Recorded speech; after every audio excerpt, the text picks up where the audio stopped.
Well, hello, everybody. Welcome to this episode of Side Quest. This is the third episode of season 2. I don't know, but this season is going super fast for me. And the side quests are these little tidbit pieces that we try to put out a 1 hour, sometimes 2 when we let Nora and Oliver do something, and a tight hour piece where you get to learn something. And today's episode is kind of special because while we're into the third episode of season 2, we haven't shown off what being a Gravelighter is about, and we haven't shown off what Nero's Lantern does. And today we're going to do a little flashback. We're going to rewind, like we do a lot of times on these side quests, back to when Everston was traveling, learning about himself now. His new abilities is the caretaker for the Gravelighters. And I think he probably didn't know he was the caretaker until I said it right now. But the caretaker for the Gravelighters. And there's something that a lot of people don't know in my home group that played this for many years, that all caretakers are either a golem or an Thomas. And they have been since this started.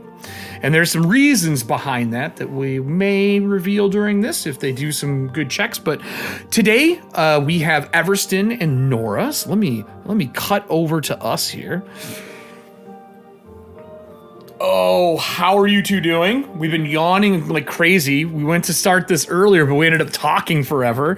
That seems to be what side quest really is. Right, just catching up. Just chilling and catching up.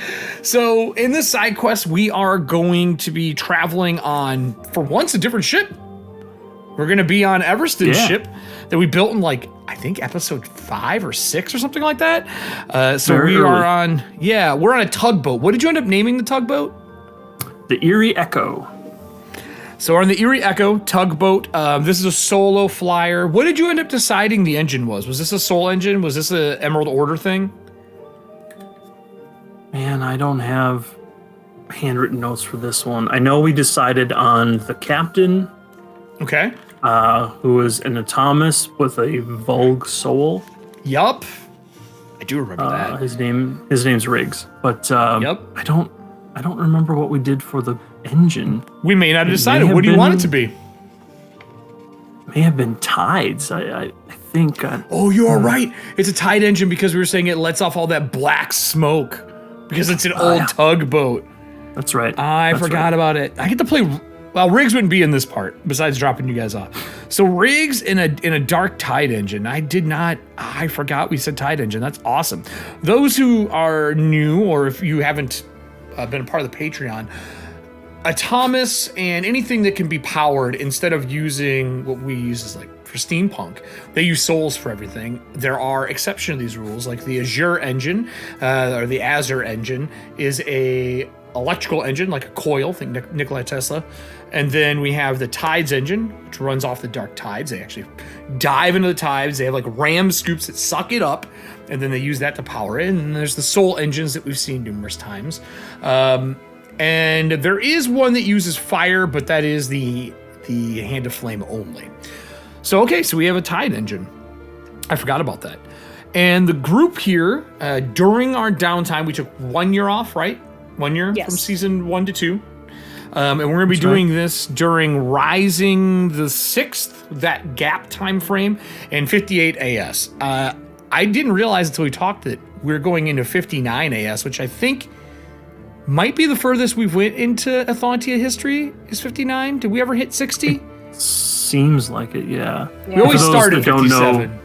59 AS means 59 years after the Sundering. After, which yeah. ruined the world. Yeah. I like to say it improved it. Okay.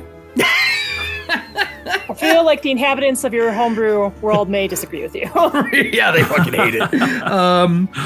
And we are going to be traveling into Moldavia. It is a very Romanian-inspired northwestern part of Ingrad, up in the mountains.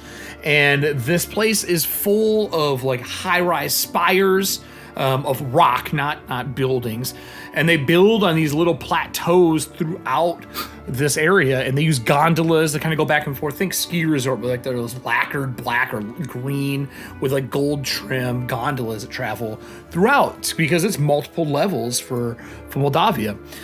And outside of Moldavia, there is a area called High Rock Pass. Ships can't go through it. It's very jagged. The cliffs are actually, kind of hung over. They believe that the area through High Rock Pass was tunneled out by a creature of some form way back, pre-Sundering stuff. But there's like old claw marks. There's tunnels that go in and out. And it's a very dangerous place. They tell people not to go there.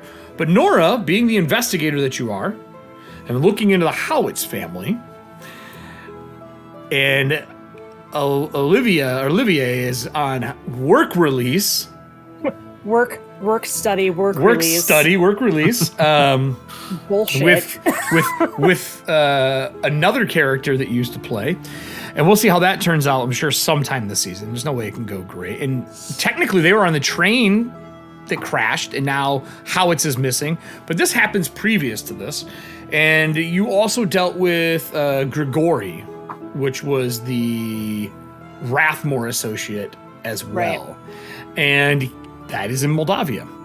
So I guess the thing we should probably talk about is why you're all coming out here, besides being Gravelighters and learning to do what you're supposed to do. And you are lucky as Gravelighters because unlike other ones that we've played in the past, other ones I've written about, you actually have two guides inside the lantern. You have Loretta and Nero, people who made the original versions of the lanterns. And that means that you have people who can help you out and tell you what to do and kind of guide your hand and make sure you're not assassins instead on accident. What? It's true. It's what happened. It's what happened. So You say on accident. I say maybe.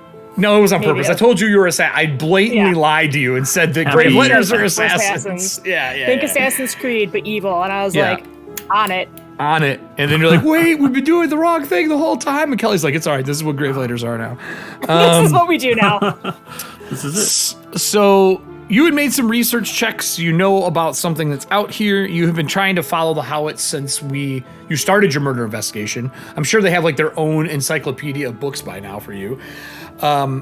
And while I said you do know stuff here before we got on camera, I do need some rolls from you. And Okay. I think Everston actually as well. Everston, do you have any lores for spirits or history or anything like that as a Gravelighter now? I can't remember if you picked any up. Because of my background, I was in a unique situation where I had no lores for a very long time. But during this year, I don't know how much I'd have accumulated right at this moment, but during this year of downtime, I had picked up Gravelighter lore. That's the only lore I have. That's perfect. So if you could give me a Gravelighter lore, this is going to be towards victory conditions for this episode. I really like how these mechanics work. This would be a research thing. And Nora, same thing. This would be under the research stuff as well. If you want to pull that up in the GMG, you can. I have the victory conditions written down here, but this would be under research. You're not building a library, but you do have library access in Merrifield. And technically speaking, if you guys can find a big enough flat space, you can make Merrifield happen anywhere now. All the town. Because I have a lantern with me. For Yes, this. the lantern Right, okay. is with you for this. And earlier you said we are in Rising. For those not familiar, that's the month we're in. It's the 10th month. It's the equivalent of October. Yeah, it's the equivalent of October. It is, it's a special month. It is where the dead is known for coming back quite frequently, and spirits are more active, and that is specifically why we are going here during this month. So, Nora, what would you like to use to start your research as we kind of start the checks? This be a little precursor before you got onto the Erie Echo and flew out here with Everston and Riggs. This is just kind of like the build-up for doing this. What would you like to do for researching? What are you good at? Did you use the Lectorum in town? Did you go to Cadra and use their libraries? What would you do for research?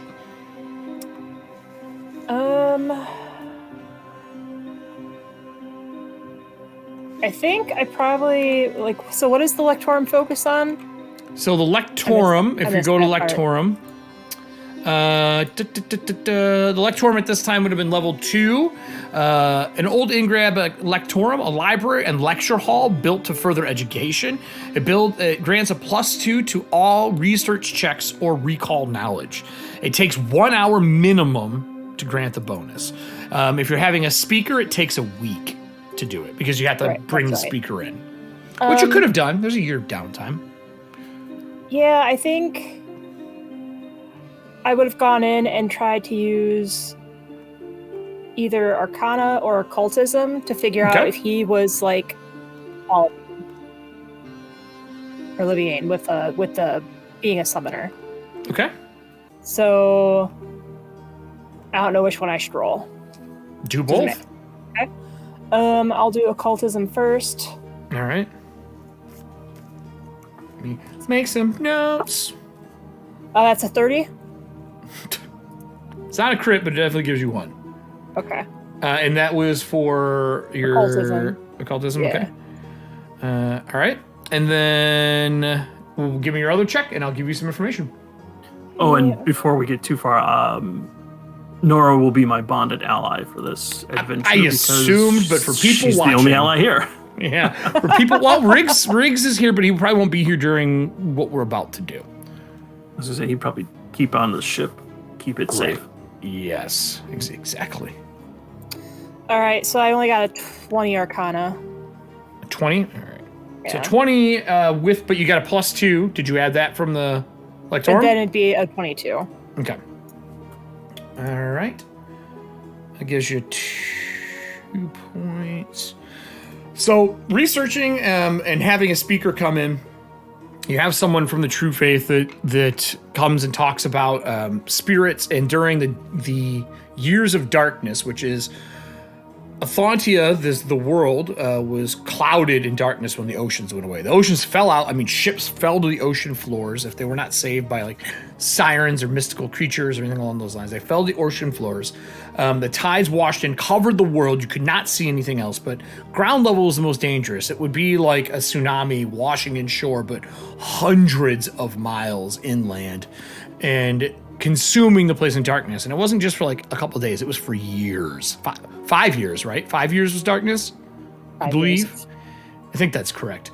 But for years, it was consumed in darkness. And inside this tide, this ethereal blackness of negative energy, there are curses and currents, just like underwater currents that would wash through. But up in the peaks of the mountains, they never quite hit that well. Like, yes, it was dark, but you didn't have all the tides that came through and washed through and caused problems. So cemeteries were not burned. And the guy talked about how there are old cemeteries in Moldovia that specifically are still around. And through some questions and talking to them and having the private lecture and getting the information from him that you can, they talk about how there is a graveyard out there, a cemetery, known as Timitrul, which is in High Rock Pass. And there are other cemeteries, but that one specifically was a lot of the nobility that were buried there. It's in an alcove. It is safe. There is light that comes in, but it is tree and well maintained. And they believe that that is one of the few places left in Ingrad, at least. I don't know about the rest of the world, that the tides touched but didn't corrupt the dead bodies that were there. Then, with a little more research and asking around, the Howitzes, you found out in your own episode, I think your side quest actually, that the Howitzes were from Moldavia originally. Putting 1 and 2 together, Everston stopped back to grab some stuff, and you're on your way to Moldavia, and specifically to the Timitrul Cemetery. So, without too many things, is there any other extra little pieces you'd want to do before you leave, knowing that you're dealing with undead that might not be corrupted? Is there anything that you guys would purchase or buy or bring with? So Nora is bringing along a few coins to place on the bodies. Basically scrolls of talking corpse, but reflavored. Okay. So I can, if the body is there, then I can try and talk to them if they are willing. Are you bringing any salt? And cold iron? Yes. Well, so cold iron, Nora already has, between the cold iron stiletto pen, and then she actually has cold iron blanches in case she needed to, like, coat the bullets right away. She's also going to bring her lesser ghost charges in case she needs those. Okay. You guys wouldn't have ghost bullets yet either, but you guys just unlock ghost bullets in our channel. And we don't have those during this, though. Her gloves, the reskinned hand wraps of Mighty Blows, those have ghost touch on them. Gotcha. In Everston, you just have the ability to touch ghosts from the get-go, if I remember correctly, right? Reach out. That's right. Emerald Order Autonomous with the Emerald Core, they are able to physically interact with ghosts, mostly for punching. Mostly for punching and grabbing. Is there anything you're bringing? I mean, you have the lantern now. You guys have the ability to use Healing Wave. You have 2 uses of Sanctuary at this point in time. Everston's already traveled with the lantern for a little while, so you know how it works. And your parents are locked inside, which is all new news as of the end of last season. I'm sorry if this is a spoiler for anyone who jumped into Season 2 side quest, but that's kind of your fault. So, is there anything he would pick up and bring with him? And you guys could have discussed this before you left too, obviously. Are there anything in the Everready arsenal that's considered cold iron? Or salt-like I could use? I'll tell you what, if you were digging through the arsenal stuff like in the pile that you have outside of, I figure you like go back to your shop and like grab pieces and restuff your bag all the time before you leave. Like that's kind of how I figured. Yeah, so, I gotta restock that stuff because I'm not going to be carrying like 300 pieces of junk right. around so with me at all times. You know? If you go pick through, give me 2d6, and that's how much cold iron you're able to pull out to bring with you. And you can decide the sizes you want to bring with you. I don't really care. Total of 6. Okay. How many small, medium, light? Small, medium, heavy are you going to bring out of those? 2 of each. All right. Sweet. It's 2. Not happy about that, but sure. 2 of each. Yeah. And then are you bringing a unique or a magical? No, I uniques have get you the elemental. magicals.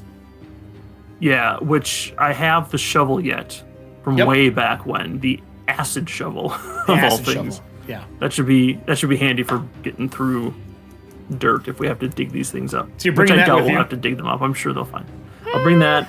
I have my oil can, which is just damage, and then has the repair oils in it. I can consume. I do this to like a drinking motion, but I don't drink it. Just splash all over. Anyway. Right. I guess that's gonna be. Let me just double check my inventory because I think I've got everything I'm gonna need. Don't have the glider yet. That's in the future. I don't know. Those boots. Are you guys gonna bring salt between you two then? Because you do have the salt mine. Up until we should bring salt. Yeah, I would bring salt. Which so you can get regular table, you can get sea salt, and you can get the holy salts. Those are the 3 versions that you're able to get a hold of, which we have to pay for them. They're not freebies, but which would you like to bring? And no dark salt. There was 1 dose found at this time, but because of things going on, I don't think you guys have no dark salt with you. Right. I would push for the holy salt because we don't... Like, they may have not been corrupted, but I don't know how powerful he is, or how powerful he was before he died. Yeah, you don't have that information. There was no crits involved. Okay. So, what are you going to bring, like 2 doses with you? Or are you going to bring like a barrel? I mean, I would think, since I'm not doing fettering and hopefully it's not going to be a shit show like inside of the Whisper's Engine or whatever, I'd only bring 2 doses with me. I never know if you guys are going to salt and burn the body. You know what I mean? Like, how much you're going to salt and burn? How much you're going to Dean and Sam Winchester this shit? This is good prep for Nora, because I feel in the future she's just going to be like, we need what? Yes. Yeah, she's definitely going to be in that vein of those things. She's going to have her own utility belt. Fucking Batman. Kind of already have, like, not that, but with all the shit that I've got on my character sheet. You have a lot, yeah. You have a lot in of my stuff. bag of holding, yeah. You need that Beetle and Grimm investigator book that I wish would have got made. Oh yeah, that'd have been dope. Yeah, there's a wizard one though. There's a wizard one that might help you. So okay, so 2 doses. That's totally fine by me. You snag that stuff to bring with you, and we will make our way to Timitrol. So the flight here was okay until you hit the maw and start flying through the rocky and snowy outcroppings. Even though this is even though this is rising, which is like cold months, but not super cold yet, it is dangerous. It has a little bit of a wind that goes through here that's very dangerous flying through, but you're on a tugboat. Your pilot is pretty good.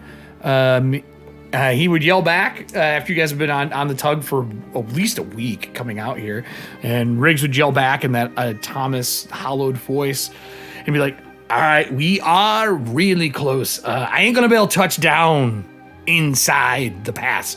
I can either put you up top and you can climb your asses down, or I can put you at the end of the pass and you can walk your ways through.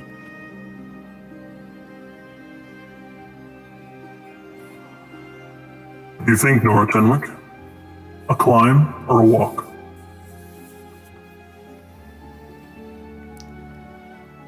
I mean,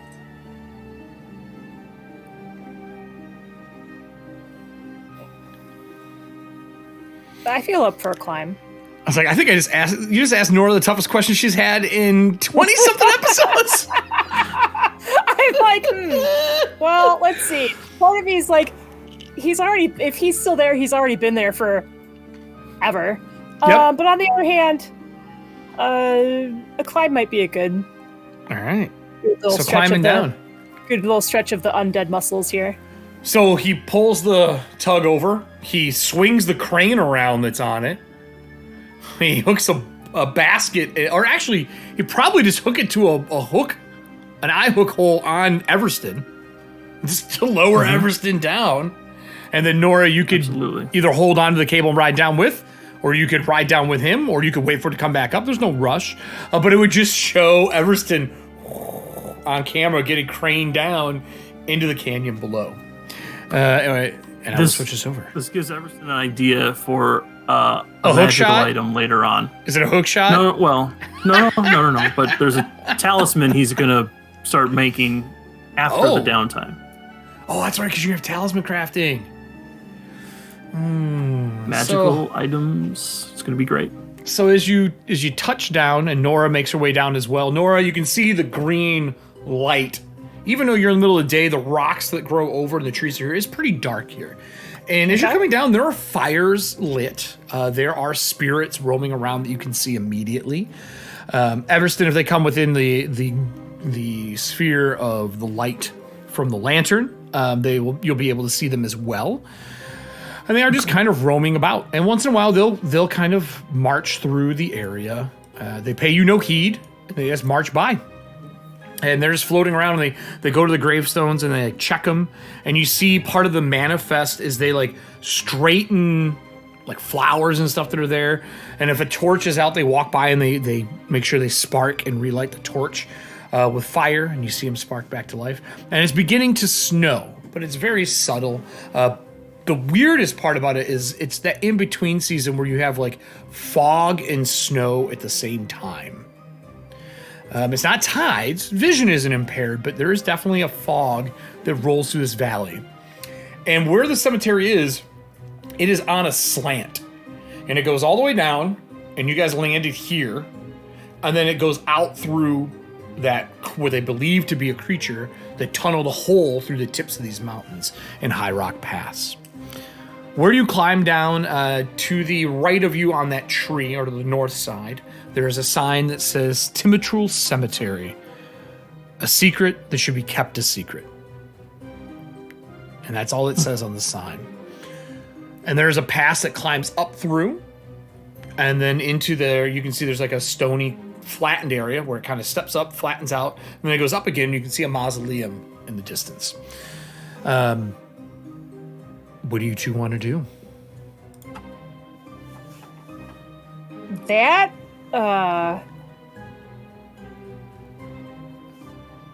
little statement makes me feel pretty wary. Can I roll to figure out like what that is, like why this has the name it does, or why that saying is here? Yeah. Do you have anything to like help you with history or anything along those lines?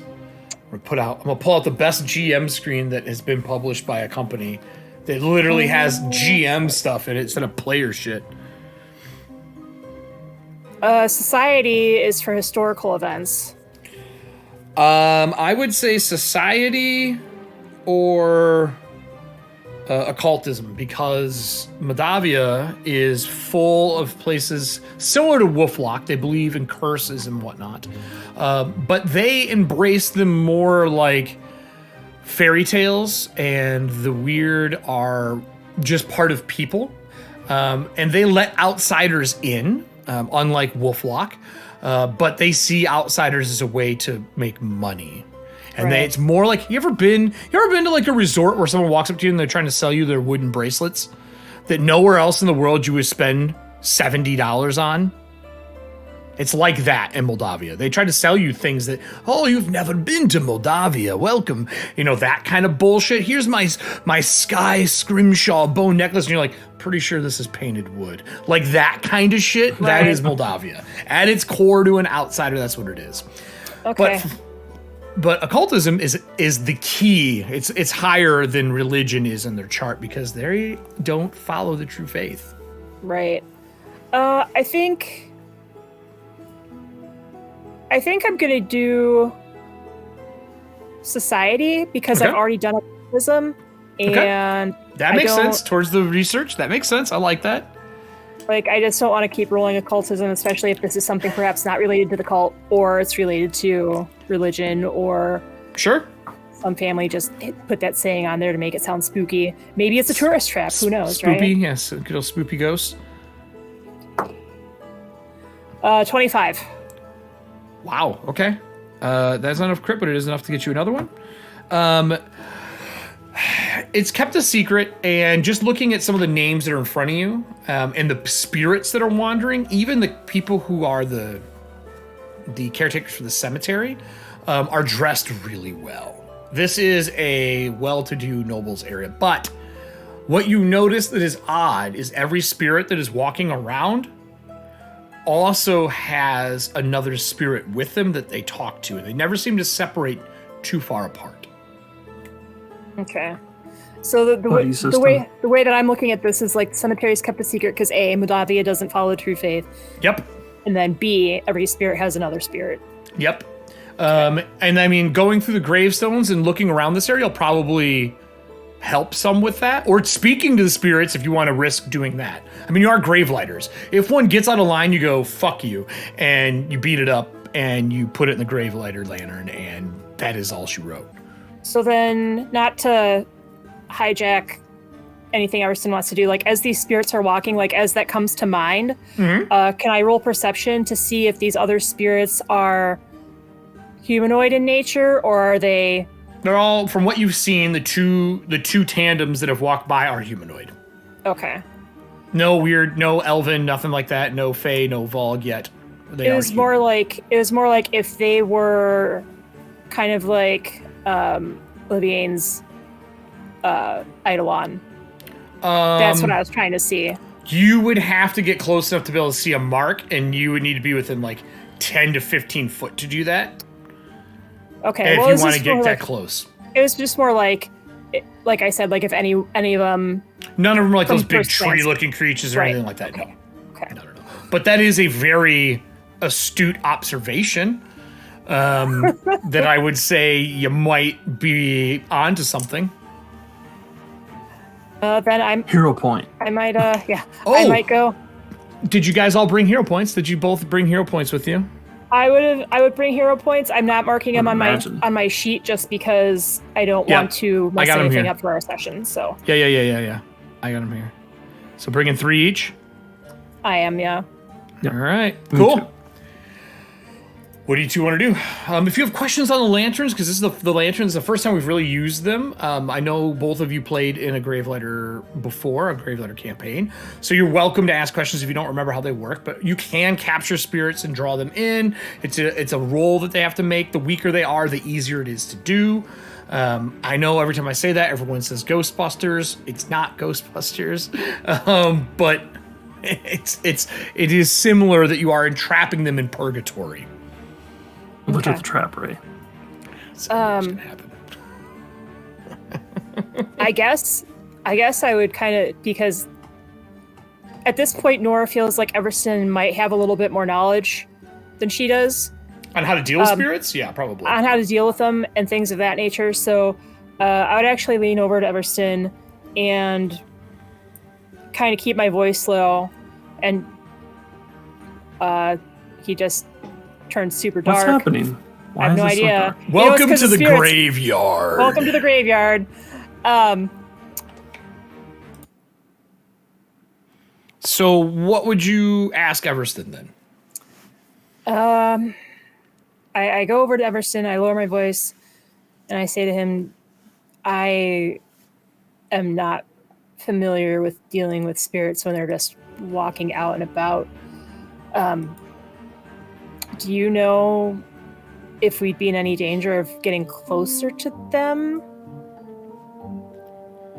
Because I want to see why there's 2 of them to every...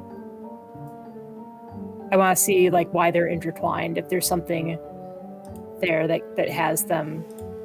I'm looking for marks like Howitz had. It is refreshing to not have them instantly attack us on sight like most spirits do. That's one of the reasons I don't want to go up to them and irritate them. So I was wondering if perhaps you had some insight on how we might be able to handle that. You can give me a gravelighter lore if you'd like, if you have an idea. I rolled that early on for something, and I forgot what it was for. It was to assist her in her research. I added it to the bonuses. Nothing got a crit, though. Kind of mediocre. It's a 24. So you know that spirits, they don't ignore you, but if they're not hostile to begin with, like if they're a hostile spirit, they'll come at you if you have the lantern or not. They don't give a shit. But if they are neutral or good spirits, when you have the lantern up, you become, I don't want to say invisible, but like you belong until they are within the bubble. When they are within your light, they will take notice. It almost cloaks you from the ethereal. And if your lantern level is higher than what theirs is, when they make their saves, when they enter, they may still not notice you. So basically, I made some rolls in the back end. If these spirits aren't strong enough to know, they ignore you until you walk near them. If I were to approach them with the light of the lantern, they might take notice. Until that happens, we're ignored. The stronger-willed spirits may take umbrage with us encroaching on their space.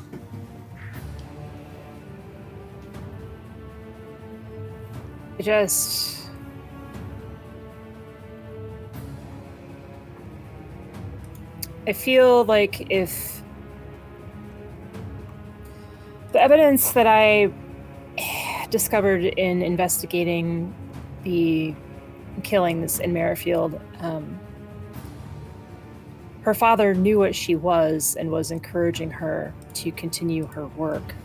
The fact that one of her relatives is buried here, I'm wondering if it's a family thing, and if so, if maybe that's why these spirits are in pairs.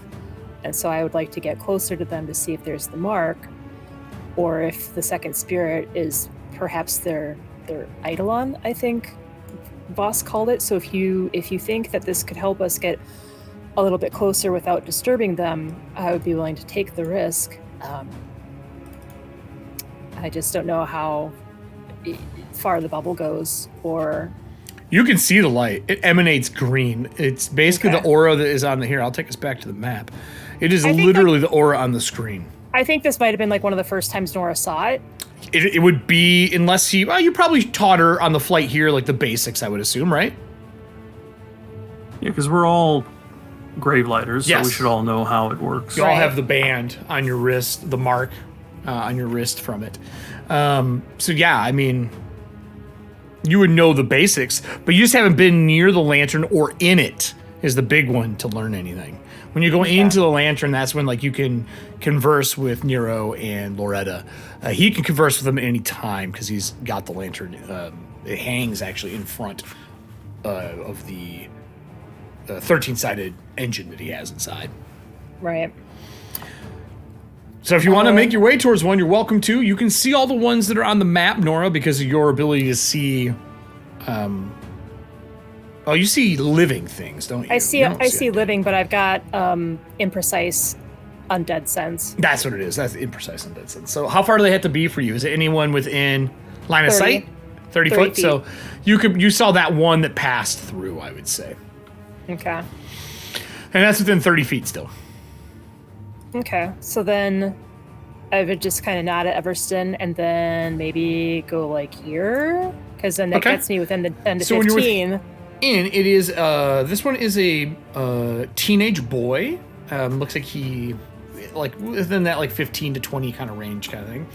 With him there's a larger spirit with him that stands about 7 foot tall, very slender, and it has its hands in its pockets.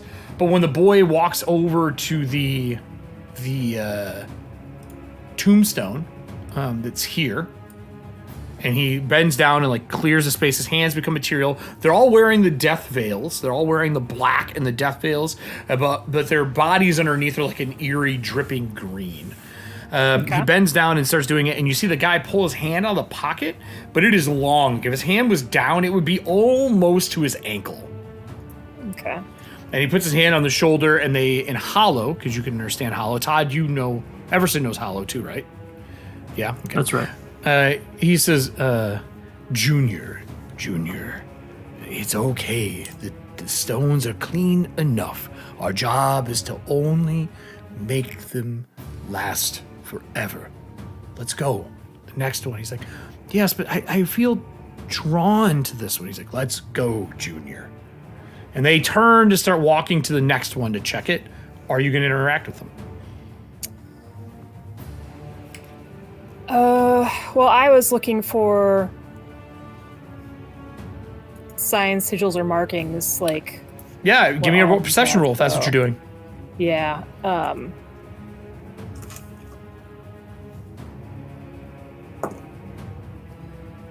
That was a 19 on the die. That is a 37, I believe. A what? I think I got... I can do math. I got 37. I got 19 on the die, my dude.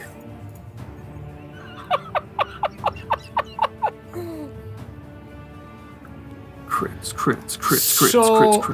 Yeah, there is a sigil on the side of the kid has longer hair, the veil covers, but underneath when he turns, you can see he's got a sigil on his face, and the man is wearing a big floppy cowboy, not cowboy hat, like a spittoon hat. Right. And it's drooping on the one side, but when he turns, you can see the same thing on the side of his face.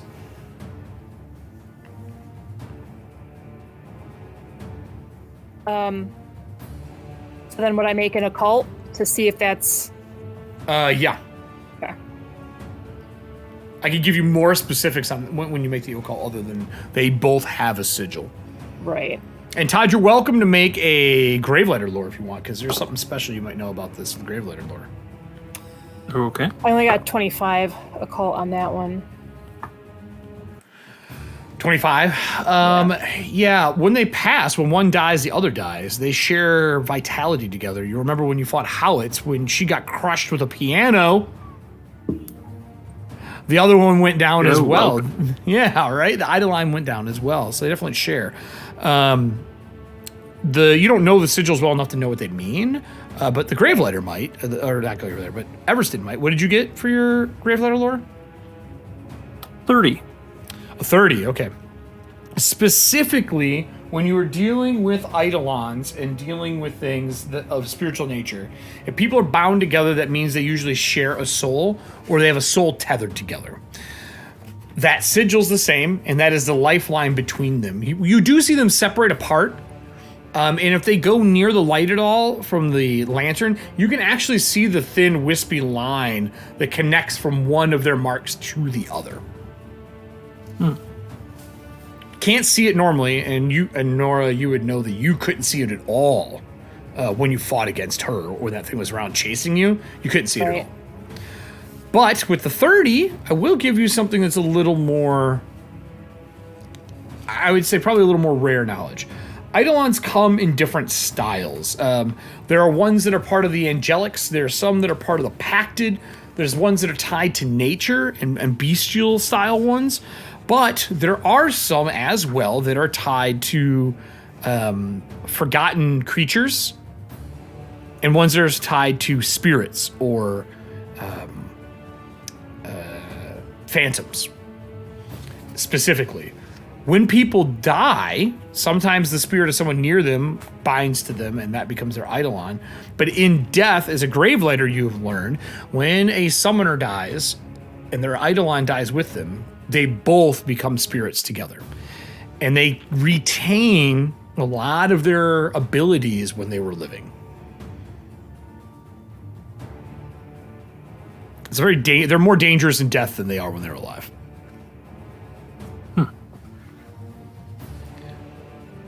What would you two like to do?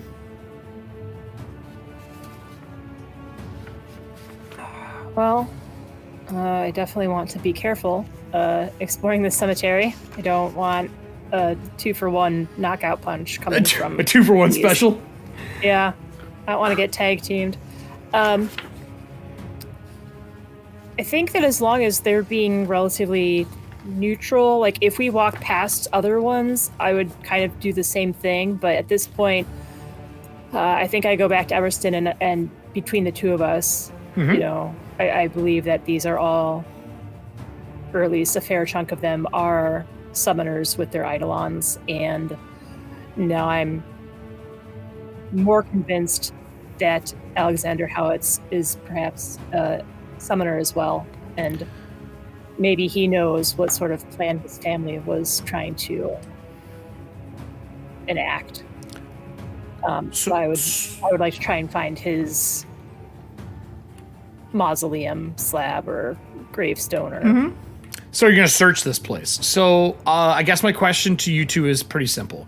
Are you avoiding the light touching spirits? If so, I'll need a roll, because one's like a lookout and the other one is going through everything. Or if you don't care and you're just moving about, I'll just need a perception roll to find names that might be of interest. So what are you trying to do? Avoid or not care? I think I'd like to avoid at first, but if we do encounter one that's going to be close, I do kind of want to see how they interact, just to learn. Okay. How So they then interact. I kind of feel the same way. Like, I don't want to start something that we don't necessarily have to, but you know, if science. If we get to that, then it could be for science. So I will tell you that, you know, during your training, while you're unconscious, when Loretta and Nero were training you, is your job is to gather spirits that are harmful. Your job is actually not, unlike in the other campaign, to capture everything. Spirits that are harmful and malicious are what you're looking for. Your lantern is purgatory and the elemental plane of water tied together. And the water kind of encapsulates purgatory and makes like this pocket space. But it is known to be one of the lanterns. Originally, it was made to calm spirits. That's what all the lanterns were supposed to be for. The idea of a grave lighter is to get them, hold them into purgatory was back, and then release them into purgatory whenever it was repaired. But the water was the one that they wanted to use, but obviously water went away. They built that lantern before the Sundering. And when water went away, there's only a handful that have the water to kind of keep people soothed. So, if they're not harmful, you don't have to capture them. If they're harmful, as part of your job. Right. So the lanterns were made before the Sundering? But yes. There was a purgatory then? Yes. They were made as like lifeboats. They're made as lifeboats, and they knew something bad was going to happen. Yeah. They always do. Someone knows. There's always some person who knows. Usually they're ones that, you know, make a bomb shelter and they happen to be right. That's kind of the situation here. But they knew what was going on, and they were lifeboats. You're essentially kind of like Grim Reapers, like living Reapers. So, with that said, I need stealth checks. If you're trying not to interact with them. Unless you have a lore that's like tactics or something like that, or Gravelighter lore, if you'd like to use that instead, you could use that.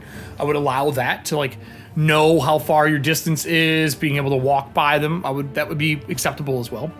As much as I would love to use Lucha lore, I'm just going to use stealth instead. That would be if you wanted to find them all and grapple them all. She flies off the top ropes over all the ghosts. All the spirits. And elbow slams a statue. Do a clothesline. Right into one of the fence lines. Yeah, I'll do Gravelighter lore because that's like 50% more bonus than stealth for me. I got 25 stealth. Ooh. Okay, that's still pretty good. 25 is pretty good. But you got there, Everston. 21. Or do you got a hero point you need to spend? No, it's a 21.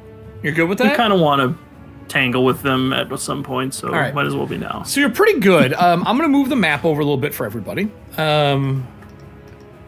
You are welcome to be anywhere at any of the tombstones you're searching, but I'll tell you the ones of importance are the ones that have the flashing lights on them right now. Oh, good. My page loaded without the flashing lights. One moment. Okay, so here I'll ping it. Here's one here. Oh, it's already reloading. Sorry. Oh, okay. I don't care. There's one here, and these are the torches. Yeah, I didn't have flashing lights either, so I see them now. let's see if I can get those. Yeah, good old Roll20, everybody. Good old Roll20. You know, when we first loaded this in before we started recording, I saw the glowing flashing stuff. I never realized they were on tombstones specifically. Yeah, there should be one here, one here, I see one it now. here, and then there's an actual fire in this one, which is like a statue holding a brazier as you walk around. And that one does have a door on the backside as well. There's a door right here. So move yourselves wherever you would like to search. Give me perception checks as you're wandering around, and then I will tell you what happens here. So just whatever one you would like to be at is what I'm comfortable with. If you already want to be at the mausoleum, I'm good with that.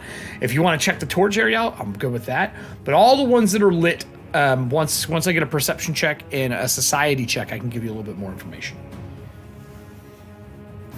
Okay, perception first. Like, I could assume he's in a mausoleum, but you never know. I could be tricksy. You are correct. I'd like to aid with a society check for Nora Okay. instead of doing it separately for myself. That's all right. Perfect. Yeah, totally fine. You need a 20 then? If you crit, you get because she's my bonus. bonded ally, I need a 15 instead of a 20. If you get a 25, you get a higher bonus to her. Got 20. No, but I got a 19, which is enough to give her +1. Okay. I got 25 perception. Okay. It's 26 with him. Okay. Oh no, I rolled for society. You want me to do society. perception too? Oh, yeah. One for each if you're assisting her. Totally fine. Perception is a little better. Not much. 24. Missed it critting by 1, so still a +1. Okay. Damn, okay, nice. Let me roll my society real quick. Actually, I'll place you at the right one then, because I'll give you 2 choices, I think is what's going to end up happening if your societies are good enough here. I got an actual 20 on my society. Never mind, I'll give you 1. All right, so the one he keeps stopping by here says Leonard Howitz the Fourth. And he wanders back, like you watch them pace. You can be here as long as you want. There's no real rush.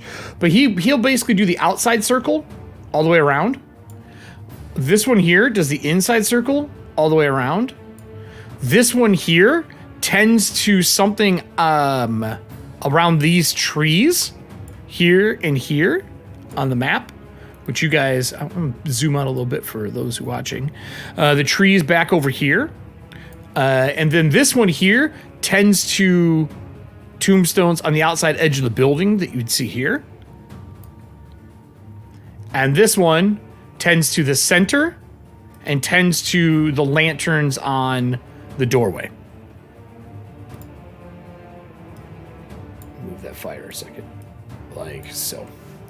So this one kind of goes back and forth, paces, and then he just kind of makes sure everything's good there. So those are normal. So this one says Leonard Howitz the Fourth.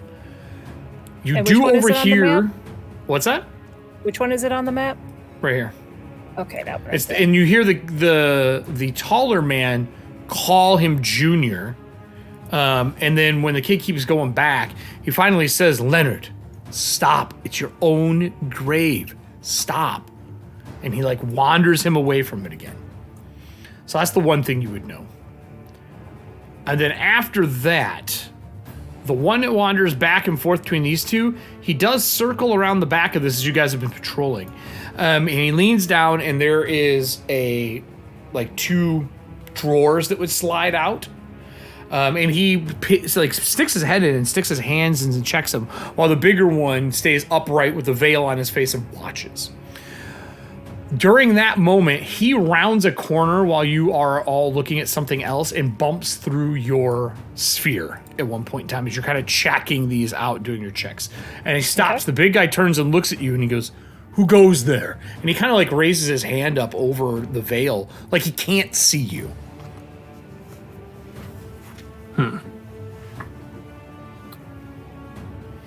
And he taps the person inside. I believe we've been spotted. Who are you?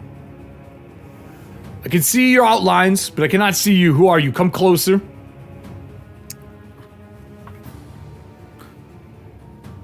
Noted that, we can be spotted. Well, like you said, if they're stronger, they can pierce through it. I clear my throat, tug on my jacket a little bit, and then I tell him that I am Inspector Tenwick, and I'm just here doing some research for a case. He would lean like really close to you, and you can see the veil kind of, it passes like through your face, so you can see his face. So it kind of hangs out like if I had a veil off the brim of my hat, there's a gap in between. He leans in close, and his mark is like on his face. And he goes, I am Dova, Eidolon, an assistant to Madame Bell. I said, what would you be investigating in our hidden slumber? I'm actually looking for a Mr. Alexander Howitz. Alexander Howitz is buried over there. And he points to the mausoleum, and like that long hand takes way too long to pull out of his pocket and point in the opposite direction. And he's still close enough that you can see his eyes are sewn shut. His mouth moves. And when the woman stands up and out, she's older, maybe in her like 40s or 50s, and she's close enough. And she says, Dova, do not be rude to people in the cemetery. We're not told to be rude. We are told to be encompassing, polite, and to help those who do not harm. Dova goes, yes, but that thing, I can't see it well. And he points to Everston, because he's further away. She's like, it's just an autonomous. We discussed this before. Come on, we have our patrol to do. And Dova stands a little bit, and you see as they separate, she walks out of the gravelighter area, like the sphere of the lantern, and you can see the tether between them. And you see the tether go from green, and like flickers of red go through it. I apologize, Mr. Dova. As she said, this is my companion, Everston. He's an autonomous, and he's here to assist me in my investigations. I apologize if we have disturbed you. Come closer, machine man. I'll step over here. Get up to him. Nora, what's your passive perception? That was pretty high, right? Right now it's a 28. You notice this man is dressed well. He has got a bowler on. There's the veil that hangs and kind of floats in front of him. He is in black funeral garb. He's in the traditional Moldavian like tux, but it has like the fur line lapel, the fur on the back. He's got very wide shoulders.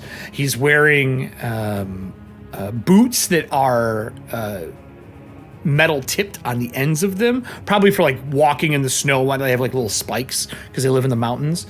And he is very lithe and slender and disproportionate, because it seems like all the Eidolons are kind of disproportionate. But what you notice, because spirits a lot of times have a smell, and Everston doesn't have the ability to smell anything as far as I know. He smells of like sweet tobacco. And a lot of times what killed somebody emanates from them.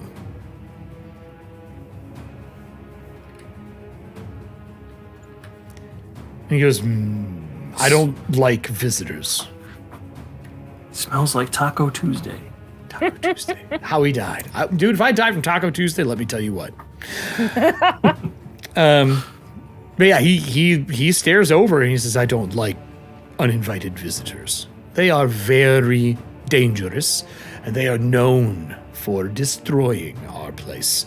And he points to like two broken tombstones, and you can see like they've piled the dirt back over, but it's definitely been disturbed.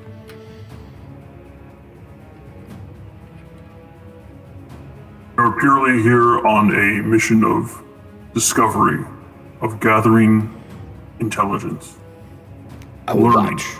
If you are grave robbers, You're familiar. With grave robbers, yes. Well, we are not robbers, sir. We are only here to learn. I will stay close to you. With that said, he is going to stay within 5 to 10 feet of you the entire time. And you can see that tether go out, and you get flickers of red, but like when you touch something, there's a higher flicker of red. And you can tell this is probably the emotional state that is being sent back to Madame Bell, who is walking around. So I will click him. I'm going to duplicate them. He can be as mad as he wants. I'm not planning on breaking into any graves. I 100% understand. I am going to change them to have a red aura, just so you know those are the two that are tethered together. Right. And he follows This you. tether you have is fascinating. Does it pull at you when you are distant? Do you feel through it? He looks to you and like looks back to her and says, "You see our connection? How do you do that?"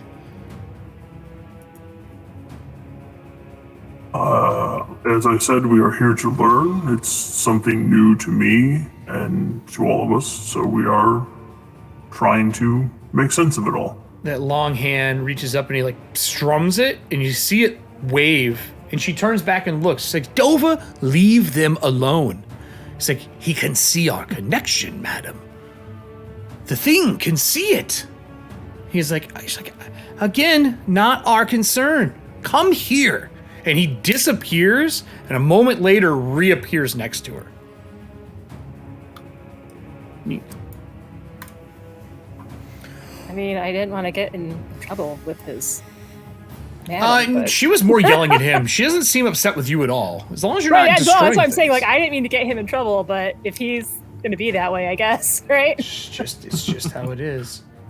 Just how it is. So, Because I was going to thank him for the information, and then he got snapped away. So, well, you can walk over and talk to both of them again. I'm just giving you the scene that happened when they were within your limits. There is the thing in front of you that has the two sliding areas like a mausoleum would have. They're closed. Again, Howitz names on both of them. And every tombstone here is like Howitz or like sibling of, or maybe best friend of, or beloved. Maybe they didn't take the maiden name or the surname on of Howitz, or maiden name is Howitz, but all of them somehow are related to that family. And we're talking, this probably goes back 1,500 years? Looking at the dates? Wow. And that takes a second to calculate, but Nora understands like how the dates work pre-sundering. right. And Everston, actually, you're pre-sundering. You probably understand it as well. And it counted up to the sundering. So then, in a callback to some of my investigations in season 1, I had a chance to look at the family tree between the Everstons and the Howitzes. Can I see if there's anything that I remember on that tree that maybe Everston might be interested in? That's here. Ooh, I would need a recall knowledge, and you're now into my sidebar that I have here on my notes. Did I fucking show you these notes? No. No. I don't think I did, actually. Nora. No, you didn't. That was just me just Being Kelly. remembering. Anyway, continue, That's me Nora. being Kelly.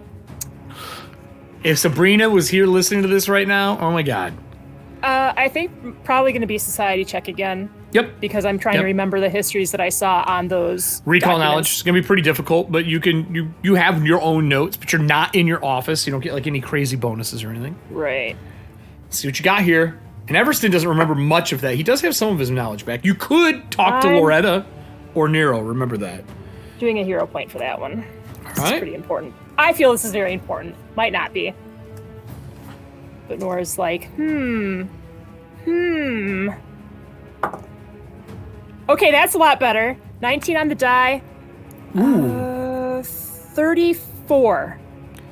Okay, you didn't crit, but you did get what you wanted. This was a master level task, Oh, that's all. and it was hard on top of that, which adds a 2 to it. So you needed a 32. What did you get? 34? Between that and seeing it before, you remember that they got married. It was Loretta, right? It was Loretta and Howitz was originally married, correct? Yes. And then she's very old, and she'd married numerous times, and Nero was one of the people she was married to at one point in time as well. There are two tombstones here that have Loretta's name and another husband at some point in time. Oh, wow. But Loretta is spelled in Elven instead of being spelled in Common.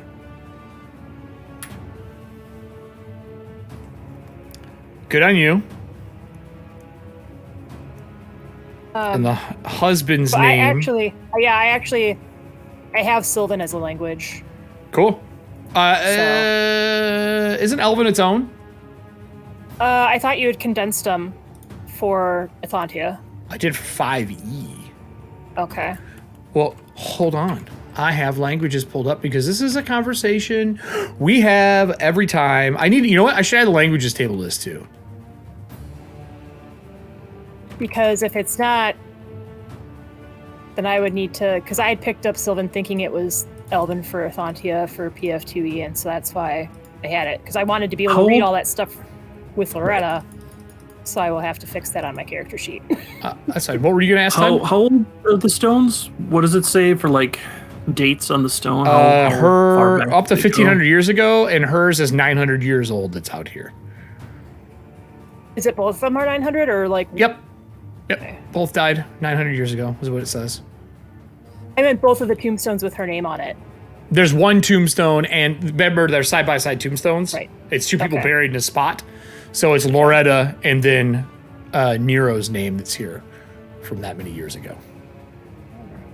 Is it Nero? Okay. It is Nero, yep.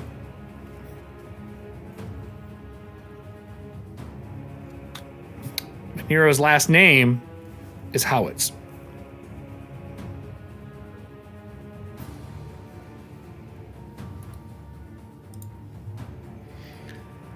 And I can mark, I will mark that one for you so you know which one it is. But the two that are marked for, it's that one there that I just put an X on for you on the screen. To the south of you.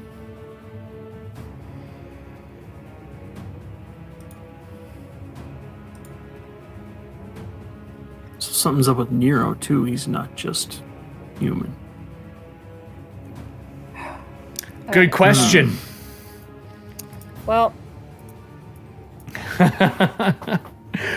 it's news to me. What would the two of you like to do with this new information? try and grab this and get it out of the way, but I guess I can't. What are you trying to move? I put a marker right here for that being Leonard's. I'll ping it again. Oh, I got it. Okay. I just wanted to. I gotta move the light. Yeah. I'll just delete it. Okay. You want to X there for Leonard? Yeah, I wanted to make a bigger one. Here, do this. There you go. So, okay, thank you. There's an L. So then I point that out to Everston. Your Loretta had married into the Howitz family at least once on the family tree I saw back. Goodness, when Grigori first came to me about the case, and then as I go there and I'm like, and Nero's name is here as well, and Nero Howitz? Odd. Now, just as a refresher for the audience, and definitely not me, is the Everston name on Loretta's side or on Nero's side? It is on Loretta's side. Yeah, I was going to say, because in the stuff that I had researched, like when I saw her, it was Loretta Everston marrying into the Howitz family. Correct. The few times that she had done so. That is correct. That's how I remember it. Uh-huh. So that's what I mentioned to you as I look at the tombstones, and then Nora's getting like I feel like Nora's got a little bit of an angry face right now, as I do. It is Elven. Elvish is for elves, and Sylvan is for fey creatures, dryads, brownies, things like that. But the biggest thing that it is for is when you're in the courts, Sylvan is what is spoken. Okay. So Sylvan's probably a good thing to have. Right. But you've seen her name enough times that with that high ass roll of yours, you're like, I know that name.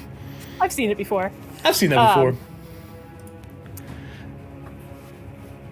I don't. But this is from 900 years ago. Yep. Everston. So either Nero faked his death and somehow extended his lifespan to stay with Loretta, or there's some sort of other magics involved. I know that Olivier was working with her father. I had overheard them discussing through the ethergraph that he had wanted her to continue her work, and I'm thinking back to my case notes because I'm thinking to myself as well. I think there's something about Olivier's father had wanted to have the same immortality that Loretta did and wanted to stay with her. I wonder if maybe he's trying to recreate what Nero may have done? I don't know. I don't have my case notes with me, and Kelly doesn't have her notes open. So that's just me spitballing. You could talk to them since you have the lantern with you. I was just going to suggest, like... They are here with us. We could speak to them directly. Which one do you want? I feel like perhaps you should do the talking. I feel very uncomfortable asking your mother about her marital status throughout the years. Well, which one do you want to talk to? That's what I'm telling everyone. You only can have, you can only really, unless you go in the lantern, you can only have one at a time out speaking. You can only ever have one spirit out, because basically the lantern projects them out and you can speak to them. You can go in and talk to them if you want. You're gone for a while when you go in to talk to things in the lantern. Basically, you have to take a long rest of the lantern to be able to talk to things in the lantern. Well, we could project Loretta. I feel like she would have the most answers. I'm thinking perhaps Nero, because if he did extend his lifespan somehow, he might have insight as to how Loretta's last husband was trying to do it. Okay. I don't know. Like it feels like, so that's what Nora says to you from like an intellectual standpoint, like just going for evidence, but they're your parents, and I don't want to be disrespectful. And if you think that it would be easier for you to talk to your mother about these questions, then we can talk to her instead. I don't know. This is Which one are we doing? I was not expecting to see this when we were looking for Alexander. Nope. Nope. This is a joint effort. We are both here to accomplish goals. Speaking to Nero would help us both. Okay, so you pull Nero out. So I will attempt to pull Nero out if I... You don't have to make a roll or anything. He's not hostile towards you. There's nothing wrong. He's not harmed. The lantern's in good shape. The souls are doing well. So the way it looks is you take the lantern out, and hold it. Or you can stick it into like a ground, or you can hang it on... There's large hangers where you can just hang the lantern too. Like it has... The war lanterns have that hook to hang. And as you hang it up, and project him, there's water that drips out of the lantern like it's flooded, and it splashes on the ground, and he kind of appears out of the water in this like bluish incorporeal body. He is in that nice suit with the vest on again, with the cane that matches the one that's on your leg. He has the I think he had a bowler cap on last time, if I remember correctly. He's got a bowler on, and he goes, "Oh, Everston, it hasn't been that long. I guess you come and see us more frequently now. And Nora, how are you both doing? Nora, I have not seen you in many months." I'm doing well. Did you tie up the investigations you were working on? You always have so many. I do. I'm actually looking into one right now, which is why I Everston asked for your assistance. Oh, is that so? And he like paces around, walks around the land like he's talking, and you hear little splashes as he's walking in the water. The water spreads out a little bit. He says, "And what would that be? What can I do for you today, my Gravelighters?" I would gesture towards the stones, and I'll say, "Seems you're a bit older than you seem." And he leans over and he walks, and there's this.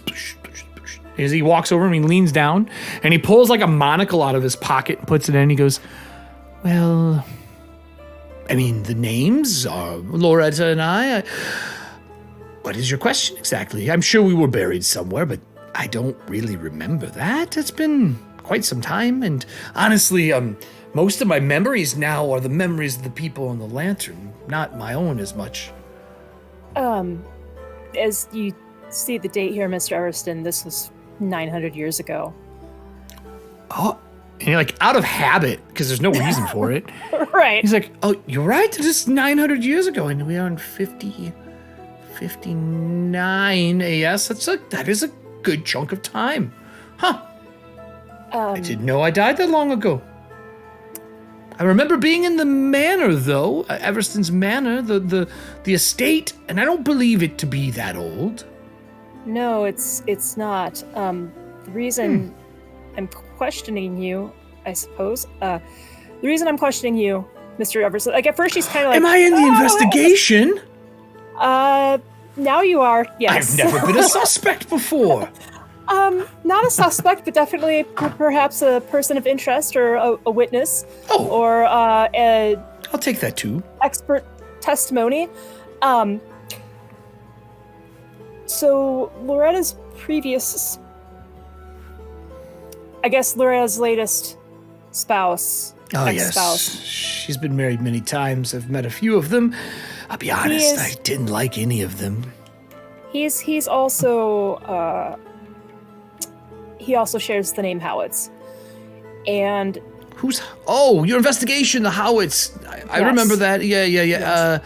Olivier Howitz, I remember that name. I don't remember her husband's name. I try to block all of them out.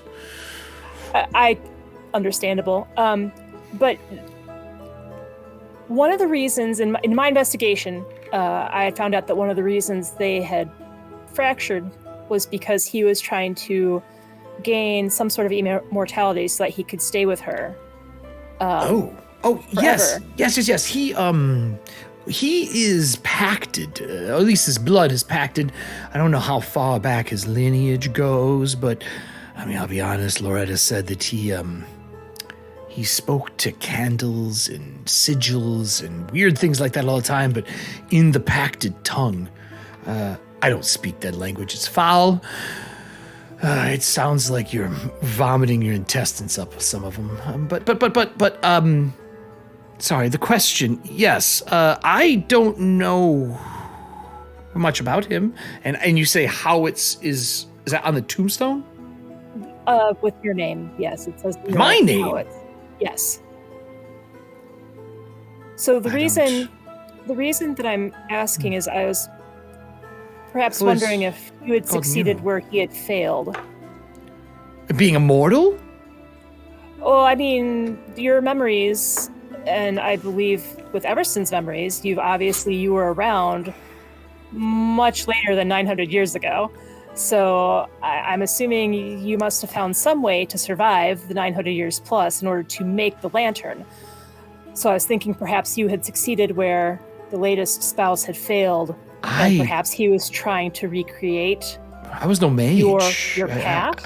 I had no magical ability or anything. That wasn't my thing. I met Nora because not Nora. I met Loretta because I was a cobbler and I made canes for the wealthy, and that happened later in my life. I had an astute ability with mechanical things and engineering and building things, and that's how we met. I repaired something of hers back in the day. I don't remember what it was anymore. And I also repaired, I think at one point in time I worked on things with gears or something, but I just, my aptitude was really good for it. Loretta, though, she was quite the arcane aficionado. I don't remember a mortality at all. Can I get a perception for the both of you? This is a hard perception. Definitely looking into this. We are the most perceptive of our party. I mean, to be fair, that's true. Very true. To be fair. I got 35. 30. Ooh. Both of you. When he takes his glass down and he blinks, you can see he's got a mark on the right-hand side of his eye. When he looks one way and looks back, there is a glowing sigil on his eye. A sigil similar to the other tethered folk walking around here? Similar. And perhaps maybe it's showing up because he's here? Yep. So then, Nero. Can we roll to see if we remember seeing a similar mark on Loretta? You've never seen a similar mark on Loretta. She's always had a veil. True. Yeah. She's always had a death shroud. Now, you could bring her out. You are correct. You could also talk to Alexander here. That's another option. Or you can talk to the spirits here, if you want to do that. You got two that are in a hostile. One that's hostile, one that is trying to keep the Eidolon from being hostile. Maybe we shouldn't tangle with them again. Right. There's plenty of other spirits walking around. Well, Nero is still here, though, so that's up to you if you put him back or if you're talking in front of him. I'm going to talk in front of him for this part. I'm not going to mention my theories to Everston in front of him, but to Nero, I say, well, Nero, you are not a suspect. But that's a shame. Suspects are... That's the good thing, right? When you're suspects. I'm glad I am not a suspect. Sorry, the social etiquettes of people were never my forte, but I could tell you where leather came from on a shoe just simply by smelling it. That's good to know. And Nora marks it in a notebook and puts it away. Well, my sense of smell is gone, honey, darling. At this point in time, as a spirit, everything to me smells like leather. Well, and when you lean in, it smells like wet leather. Leather. Okay. Wet leather. Yeah. Which means how did he die? Right. They were making a lantern. They were making a lantern and it blew up while they were tied to the plane of water. So I just assumed he died in that. Did he die then? I mean, that's more Everston's memories, I guess. Yeah. What he remembers. Yeah. Either way. Man, what if my... Oh, man. No, because I lived through the Sundering, I think. Mm-hmm. You think... I don't know. You know that. My memories you do know anymore, that. Your memories that you got from that side quest are true memories. What you saw is what you saw. None of that is fake. What kind of mind fuck is going on here? Am I 900 years old? Yeah, No, you're not 900 years old.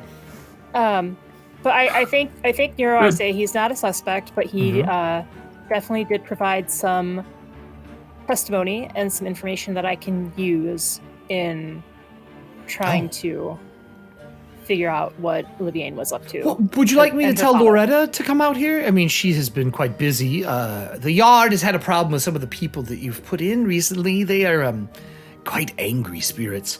But Loretta has been keeping them in line. I think she has them making doilies, if I remember correctly. Something about idle hands. I don't know. Some elven thing. Like Demolition Man. Why do I want to knit? Why do I want to knit? That's exactly what I'm hearkening that to. You're 100% right. I could bring her out. She may have time. Would you like me to? Yes.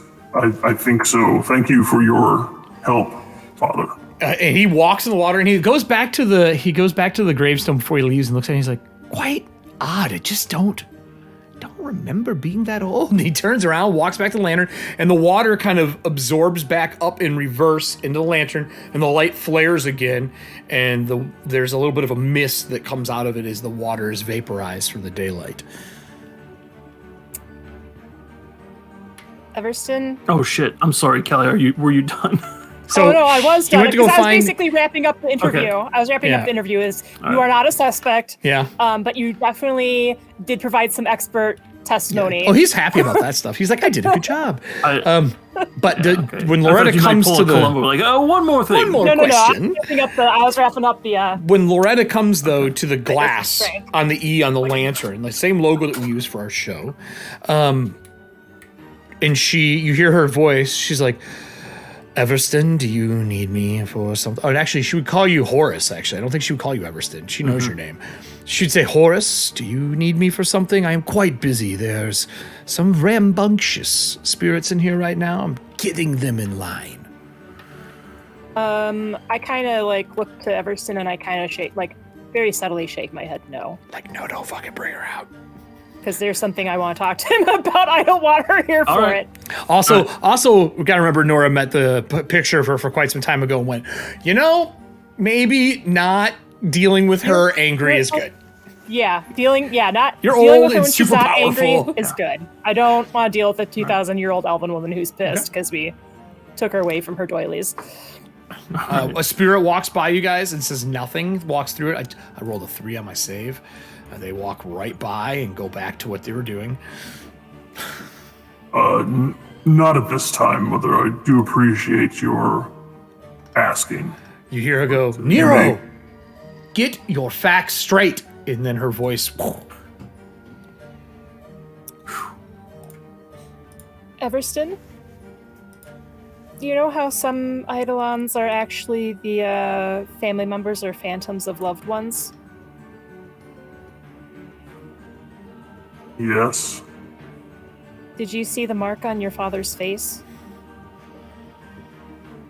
On his eye. Yes. Like his eyeball. On his eye.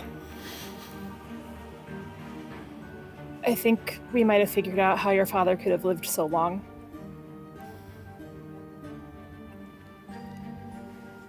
It brings up so many more questions.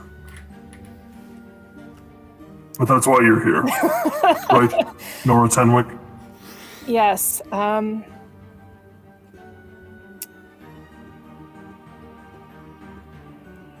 I think we should talk to Alexander. Okay. I have theories. I have so many different theories, but I can't wait till this is over and Kelly's like, I have so many questions.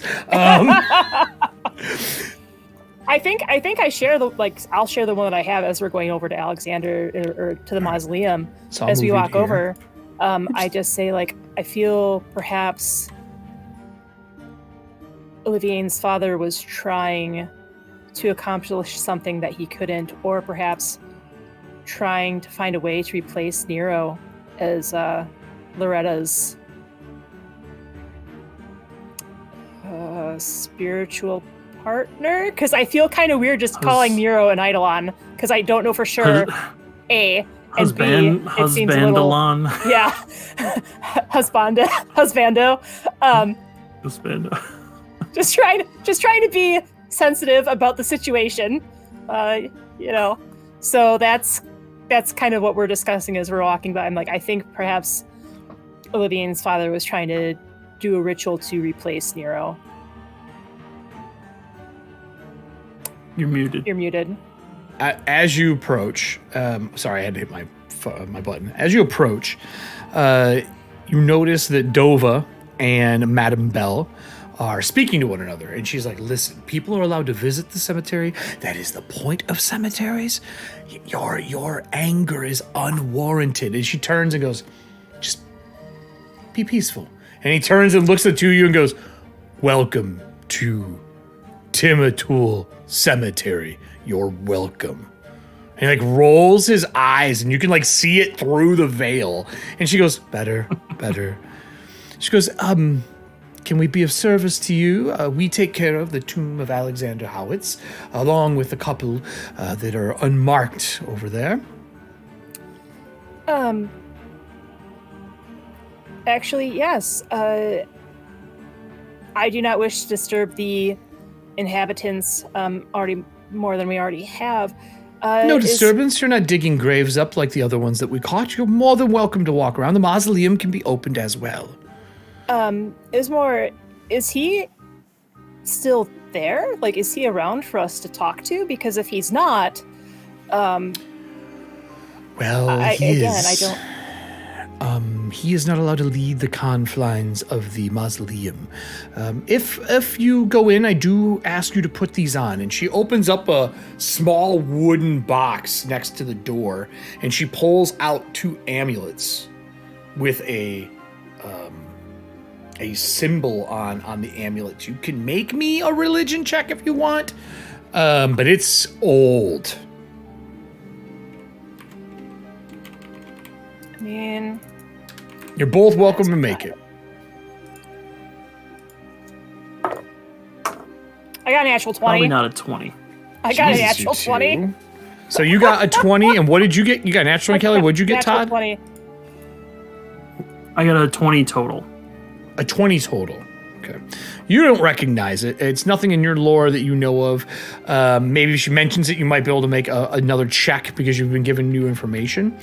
But you see it, and immediately you have seen this in your studies before. And you've seen it speaking to Marston during some of your times. It's not Vorg, but it is the mark of the Keeper of Secrets. So it's like the ram. No, that's Hanukkah. That's Hanukkah. The Keeper of Dead. The Keeper of Secrets is a vault. Okay. It's a vault. I believe it's a vault door, if I remember correctly. Like one of the round old school vault doors for like a bank. And then around the outside edge is old runes. You would know that it's written in true speech, and only someone who can read true speech can open that vault. They leave those behind from one person who follows Keeper of Secrets to another, and you can say it opens, and then the words are left behind like a magic mouth, and they're spoken to that person. If you do it wrong, you get fucked up because it's true speech. Okay, and she hands you this little circled amulet when it has runes around it. She goes, so we need you to wear these. We don't like Alexander to remember everything that is spoken there, and anything you ask him or say while you're there will be kept within the amulet, and he will not remember them once you leave the vicinity. And that's too weird. Can I roll perception to see if there's any ulterior motive for us wearing these? I mean, she seems like she's been pretty on the up and up.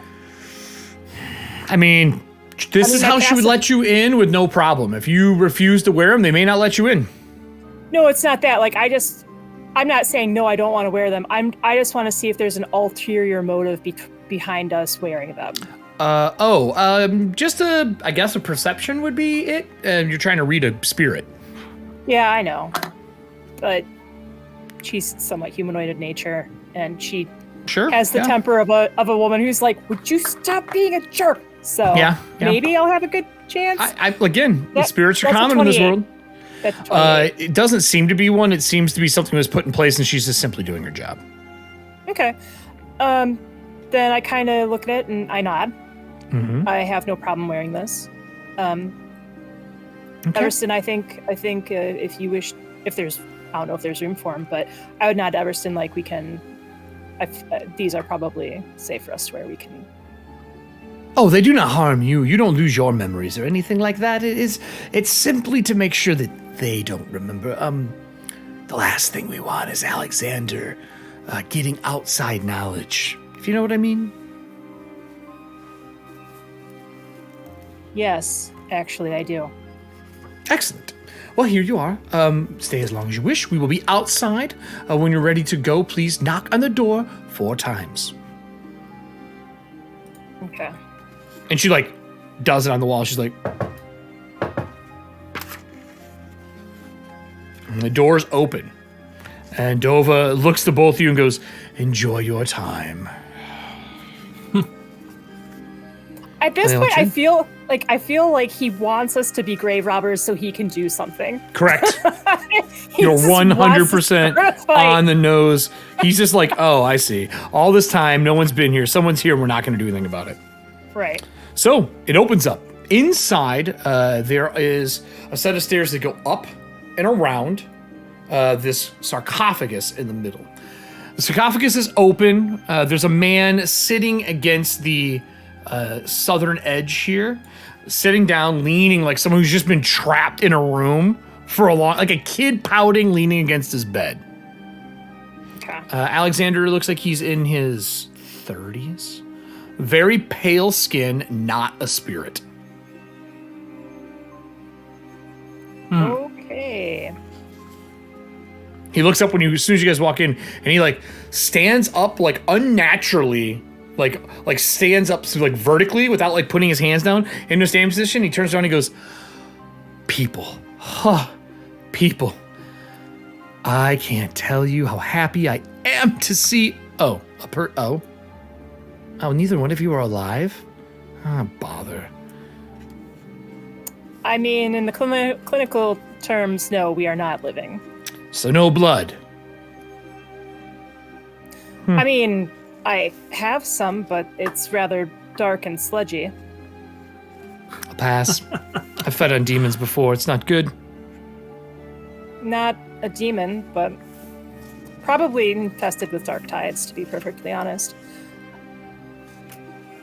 What's that? Disgusting, nearly undrinkable brackish water. Oh. As I remember that he supposedly doesn't have any memories from the outside world. I want to make sure it stays that way. No.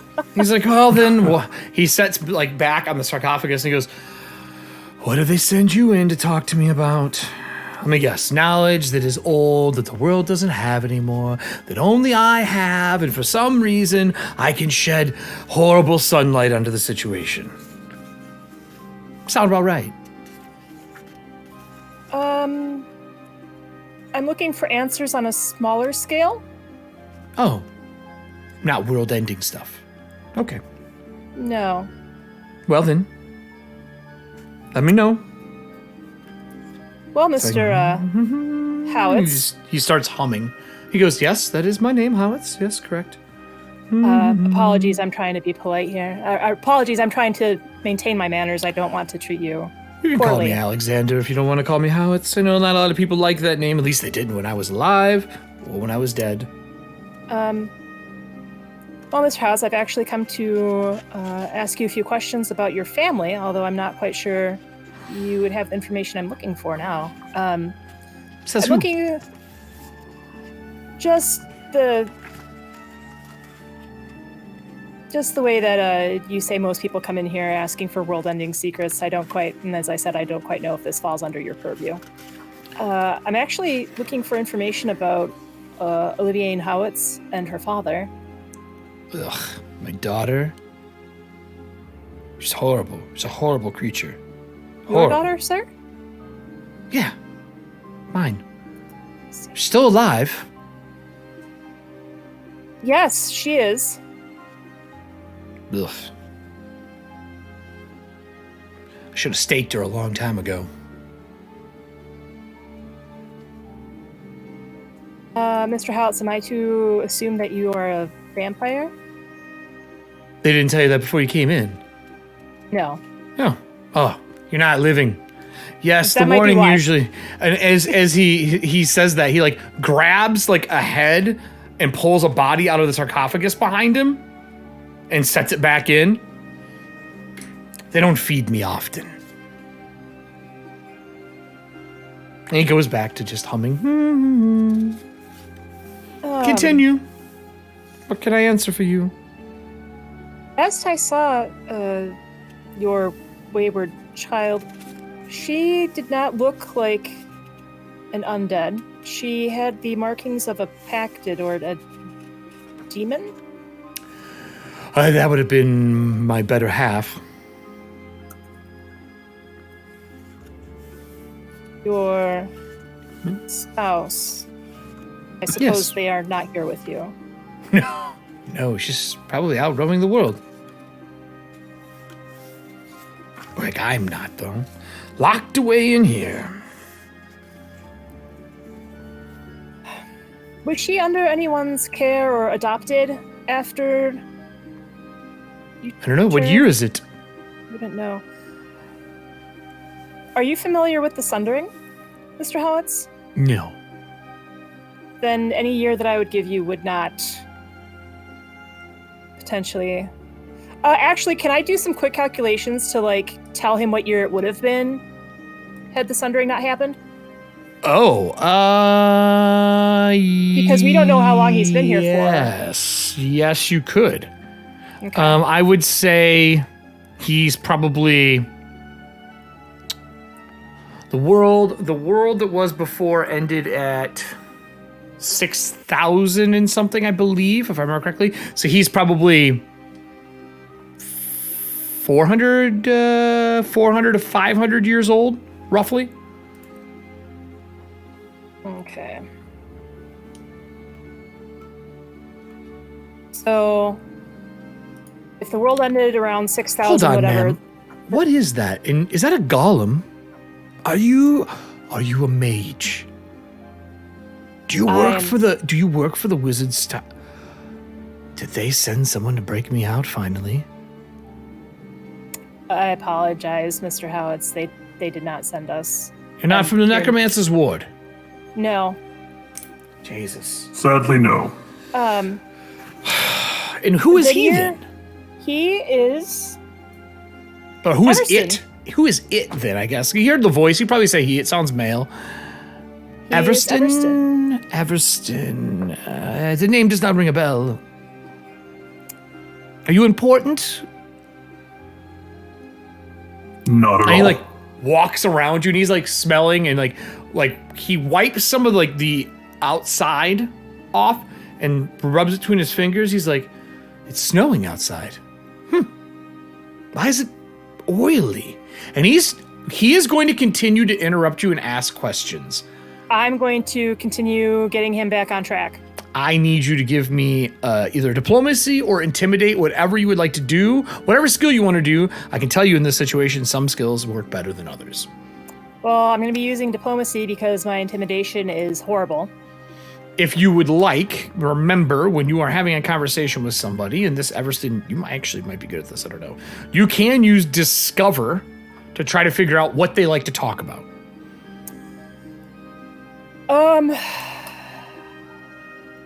I feel it's a perception check.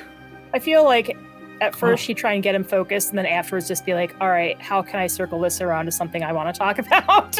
So then just if you're trying to discover like how you can relate those two things together, then give me a perception check for the both of you. Is that he keeps interrupting and asking questions, walking around.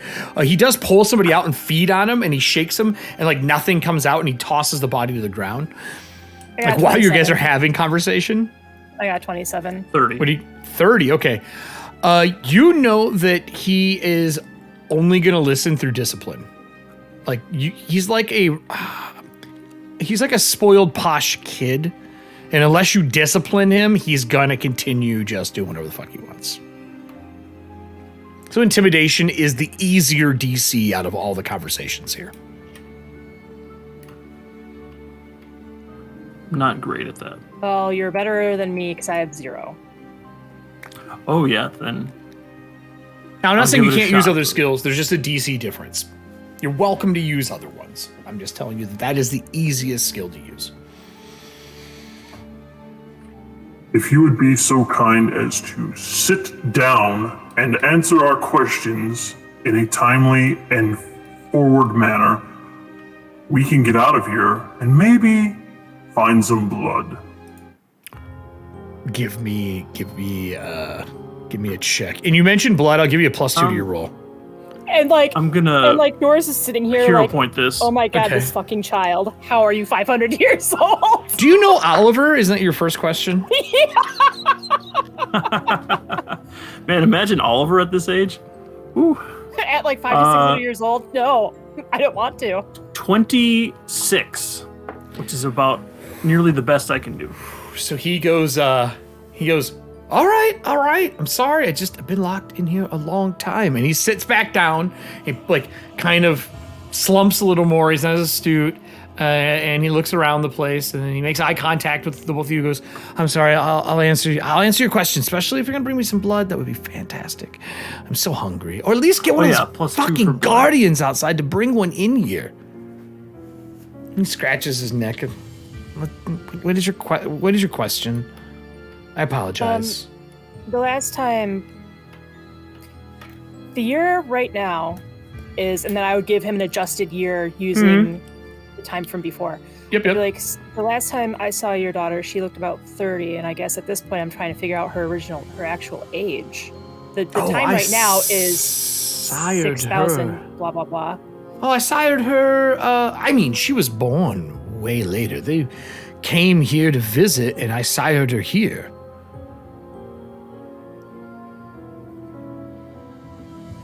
So is she your daughter biologically speaking, or by in kin, blood? Not in biologic, but in the curse. She is my child through curse. 2 bite marks. She was quite lovely. Tasted like fiery wine. From what I remember wine tasting like. But the mother was her biological mother? I guess she wasn't here. I didn't ask those questions. It wasn't that kind of moment. I see. She came here, said that she wished to be powerful. In turn, she said she would come back for me and break me out of here. And yet here I am, still sitting here and stuck. But yeah, she is a Howitz, I can tell you that. We're Howitz in blood. My children, I say, because the curse is more powerful than any blood between her and her parents. I can feel her now, actually.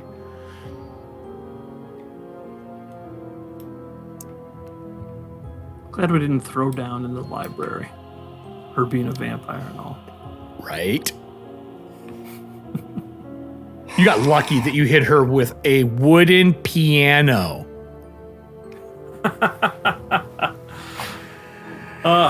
Make more sense now? That piano is getting better and better, like more and more the MVP. Damn it. So you turned her on the condition that she would come back. Agreed. She said, I'll be back soon, but I think she's either forgot about me or too busy gallivanting around the world. I don't know. Is there anything else I can answer for you before I can get some blood? Because I'm quite hungry. And he pulls up his shirt and he's emaciated. They give me just enough to be able to move around this crypt. They call it a mausoleum, but it's not. Look, there's not even furniture in here. Was she like the guardians of this crypt? What do you mean? Oh yes, she tasted of somebody else for sure. Yes, woody, oakish, like a wine. I said, like burnt wine, like a warm, spicy wine. Most things when I eat them now taste like ash, so I wouldn't really know. That is. Would you like to be a vampire? I'm already undead, sir. Oh. I don't think it would work. No, probably not. Okay. Is there anything else I can help you with?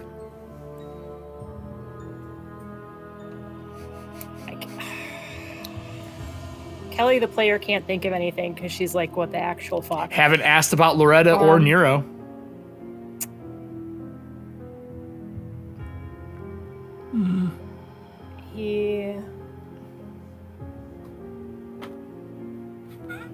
Every time you guys say something too that seems to be out of time, out of his time, the glyphs glow. They swirl once, and he eyes them, and eyes you. I guess I would say, do you remember Nero Howitz? That just putz. Outright just. Yeah, he was a total putz. He was married to this gorgeous elven woman. Of course I remember them. I asked her many times if she would like to join me in immortality, and she would say, I am immortal. I don't need you. You're nothing but a bloodsucker. You're not even Fae. A whole bunch of stuff. He was a human. He wasn't Fae either. Got her standards. Yeah, poor standards. That man was broke. I'm rich. I'm where the Howitz line comes from. But he was a part of your line. He is? I just asked you, do you remember Nero Howitz? Well, yeah, I remember them yes. being married, but I didn't think he was one of us. At least Are you by sure? name. At least by name. Oh. Yeah, you mean Horace Howitz.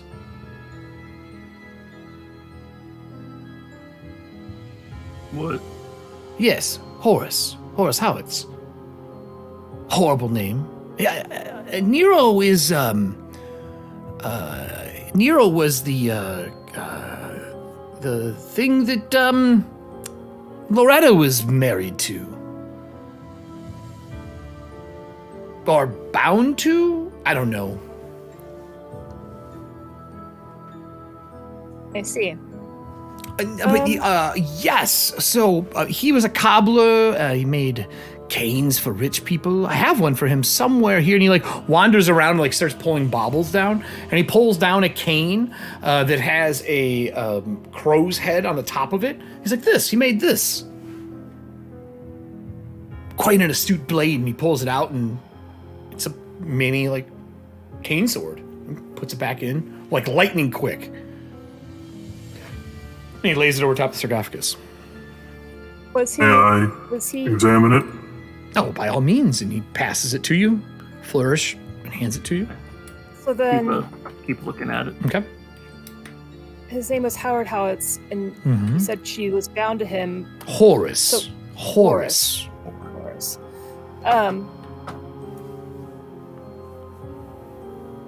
Was he one of yours by blood before that happened, or no? Well, he's older than I am the first of. I should be. I forget. You're talking humans versus vampirism. I am not the original Howitz. I'm the original of my lineage in my kindred of the vampires. No, I'm not that old. I mean, according to your years, I think I'm 470 something years old. Horace is before my time.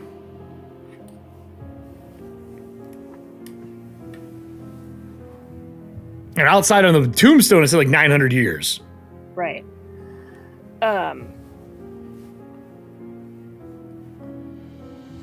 Did you leave? Well, no, you wouldn't have, because you said she came here. Yes, Loretta visited me. Well, I mean, your years put together. I was in here for almost 300 years the first time I saw Loretta. Then again, by your timeline, about 90 years ago, roughly, I think. Again, everything looks like stone and is boring in here. They don't let me out. You could, though. You could let me out. Could make a deal. Not a deal. It's pretty simple. You take the necklaces off, you break them here, I get to keep my knowledge, and then I will do that thing where I can escape out of here. Can you remind me what vampires can do? Because I don't remember other than drinking blood, because the hunger's there, but I feel like I should be able to do things, but I can't remember. I do know that they answer questions honestly and succinctly. I think you're bluffing. I played cards. I do remember playing cards. I'm assuming a 32 beats your will DC. My will DC is probably that. Not that great. Or more. Or less. I mean. Yeah, my will DC is only 26. Nice one. So, I answered your questions. Now you can answer mine. Or you can leave. I'm not forced to answer anything. I don't have to do shit.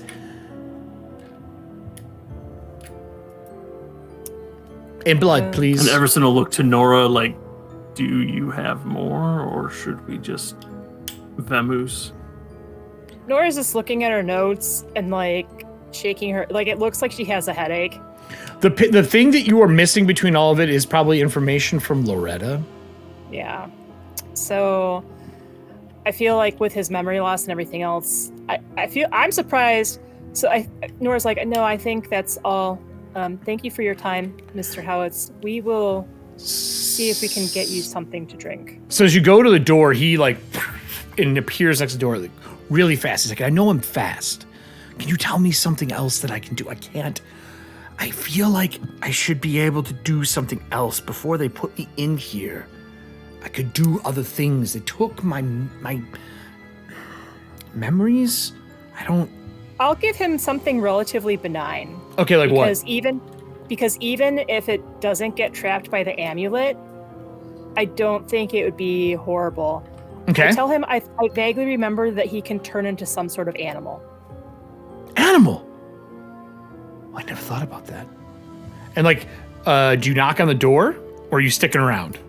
At that point, I feel like I gave him what he wants, so I'm going to knock on the door 4 times. So you go, dunk, dunk, dunk, dunk. And when you do that, he goes, animal.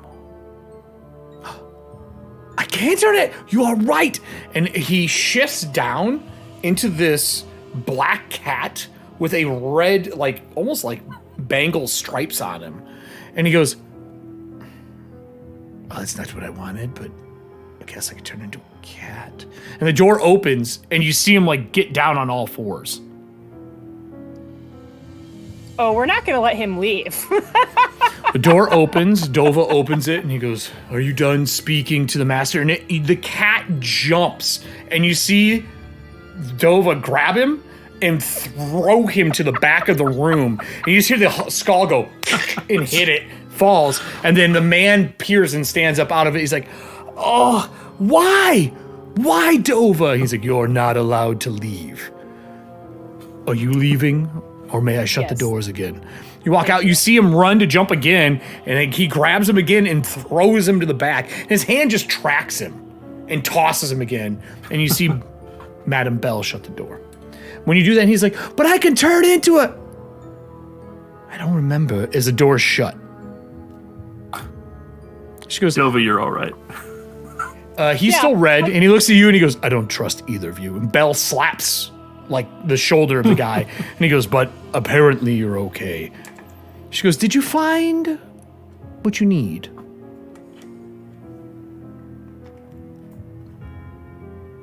Yes, I don't want to disturb anyone else here. Oh, he doesn't count. We're just here to keep him from leaving. He's very dangerous. No, I 100% agree. He was born without, and she points to Dova. Okay. No Eidolon means you are an outcast. I do have a question, Madam Belle. Of course. And she sits down on the ledge and she pulls out like one of those long stick cigarettes and lights it and starts to smoke, but nothing comes out. Did he become what he is because he was an outcast, like trying to find a way to regain favor? Oh, the vampirism? Sort of. As the door locked, Dova's like, yes, the door is locked. And he turns around, wanders, and you see he makes a lap separating for her, leaving you guys time to talk. And she goes, he is a miscreant. Part of the Howitz family, some people are not born with the mark, with the sigil. Or sometimes you get it very late in life. Sometimes you gain it through marriage, through childbirth. Many ways the sigil can appear. There's a lot. He never had one happen. He tried killing himself numerous times. He's jumped off of the gondolas in Moldovia. He's done many things trying to cause harm to himself. And we locked him away here when he sought out a vampire and slayed the vampire and tried bathing in it in some immortality ritual. We thought maybe extreme circumstances would make the sigil appear. It did not. Instead, he killed his wife, his 5 children, the neighbors, and half the neighborhood before he was caught. The Howitz, they don't kill their own, so we locked him away here instead. You hide your problems. You don't show them to the world. And since he killed anyone who would know, we didn't have to handle that part. Secrets stay secret.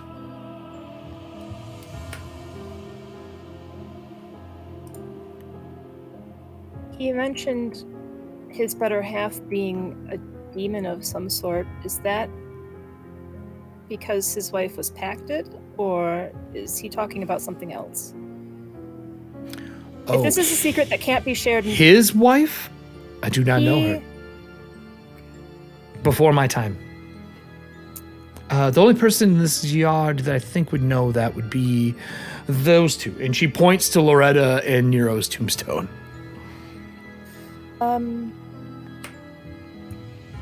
I saw you looking at that earlier. Can I ask you a question? Obviously, secrets stay, secrets don't go. I can't leave. Do you know Loretta?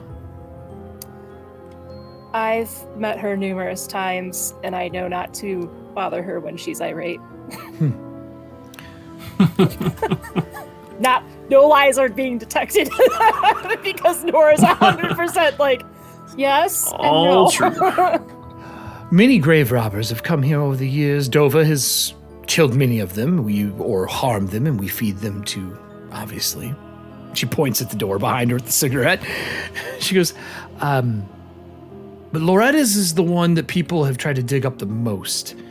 And a lot of them are Howitz that come here. Her being the wife to Nero, at least that's what the tombstone says, Nero Howitz, and Loretta Howitz, no maiden name. I don't read Elvish, but other spirits here do. We've talked. These grave robbers that show up, they are always horned individuals. Do you know who they are?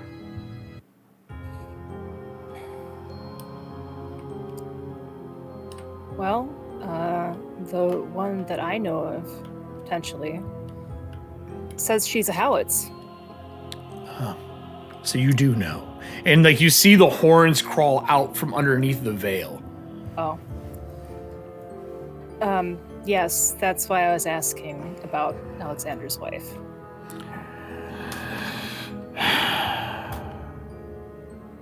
She is the only person buried here who is not pacted. Loretta was special to the family. Despised by many. I never had the dishonor of meeting her. But they sure loved Nero. Well, and she shakes it off and you see the horns dissolve and she snaps her fingers and Dova reappears a few moments later. I must be about my duties. And she stands up and almost an automaton starts to go back to her work. The red tendril stays for a moment until I finally get out of the Gravelighter's aura and it dies down. And as it does, standing between you and Everston is Loretta. The lantern is dripping.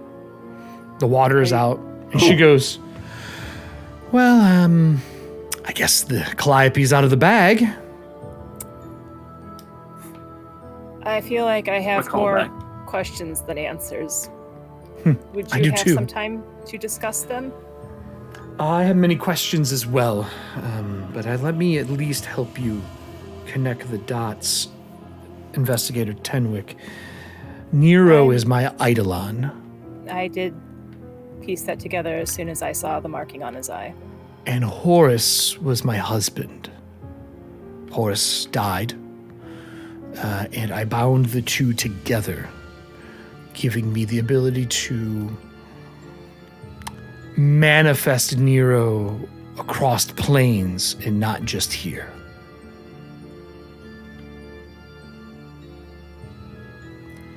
Horus is Horus's son, named after his father.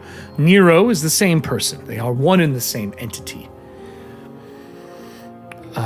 It wasn't something I was hiding. It was something that I don't want the rest of the world knowing. But since secrets don't leave here, I recommend you find a way to let that happen. And she points to the two amulets as you see him go shh, shh, again when she talks to you.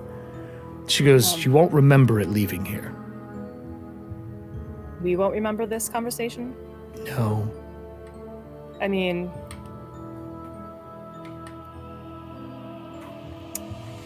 What about this sword cane?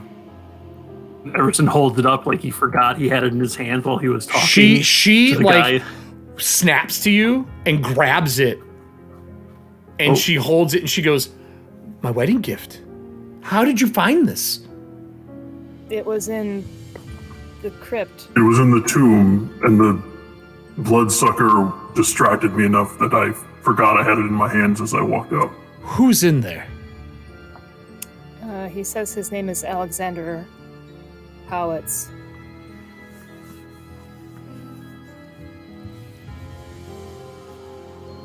So you met your brother.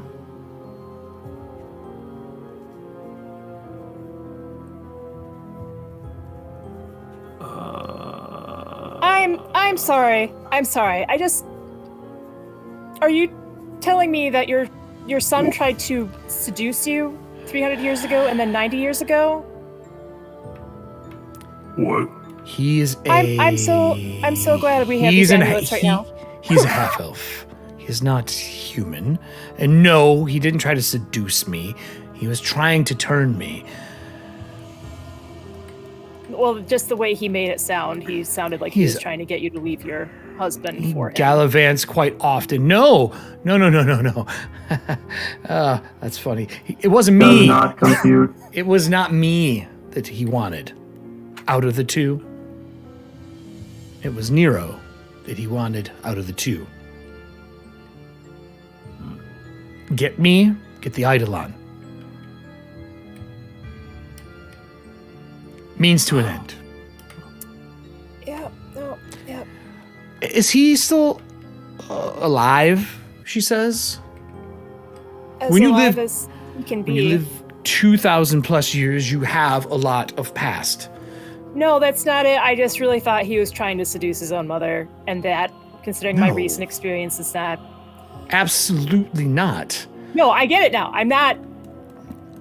Gravelighters, may I ask to leave the lantern further? I'm simply a specter right now. I mean, I don't see a problem with it. This is where your son is, and this is... Yes. Of course. Take as much time as you need. She, when you manifest her, the water appears, and it floods like a good 20-foot radius. And she pulls the sword, but she doesn't pull the blade out. She pulls the scabbard off at the tip, and it's a wooden point.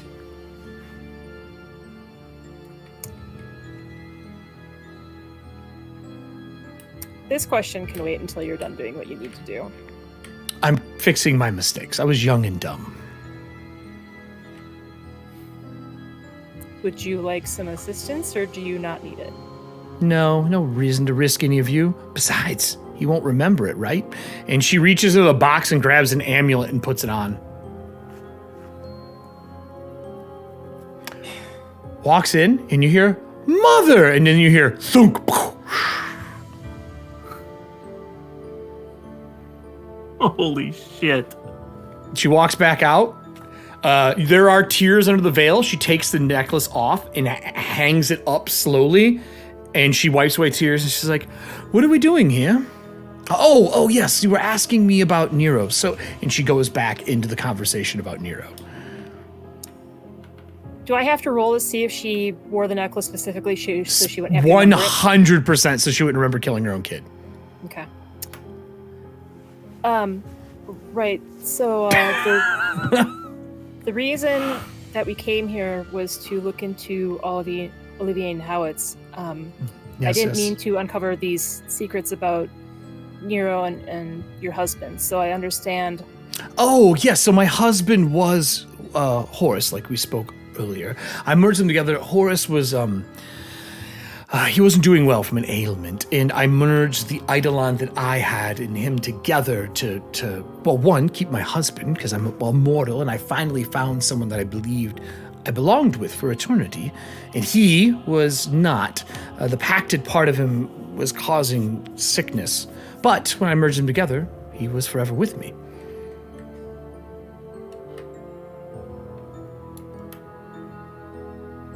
Right. Tieflings don't live forever. That's a myth, she says. No, I understand. I was just asking if I would be allowed to remember things after this conversation. Oh, about Horace and Nero. Take the amulets off.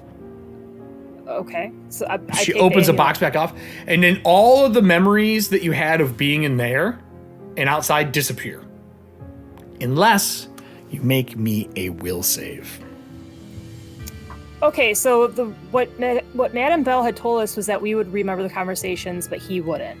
Yeah, she lied. Yeah, absolutely. You didn't roll high enough. Didn't roll high enough? No. But Loretta remembers them all, because you just told her all of it. Right. Well, I'm going to Nora, make a will save. take your necklace off. I have some things to tell you. And then when I am done telling you, you tricksy I will fucks. take mine off, and you can tell me.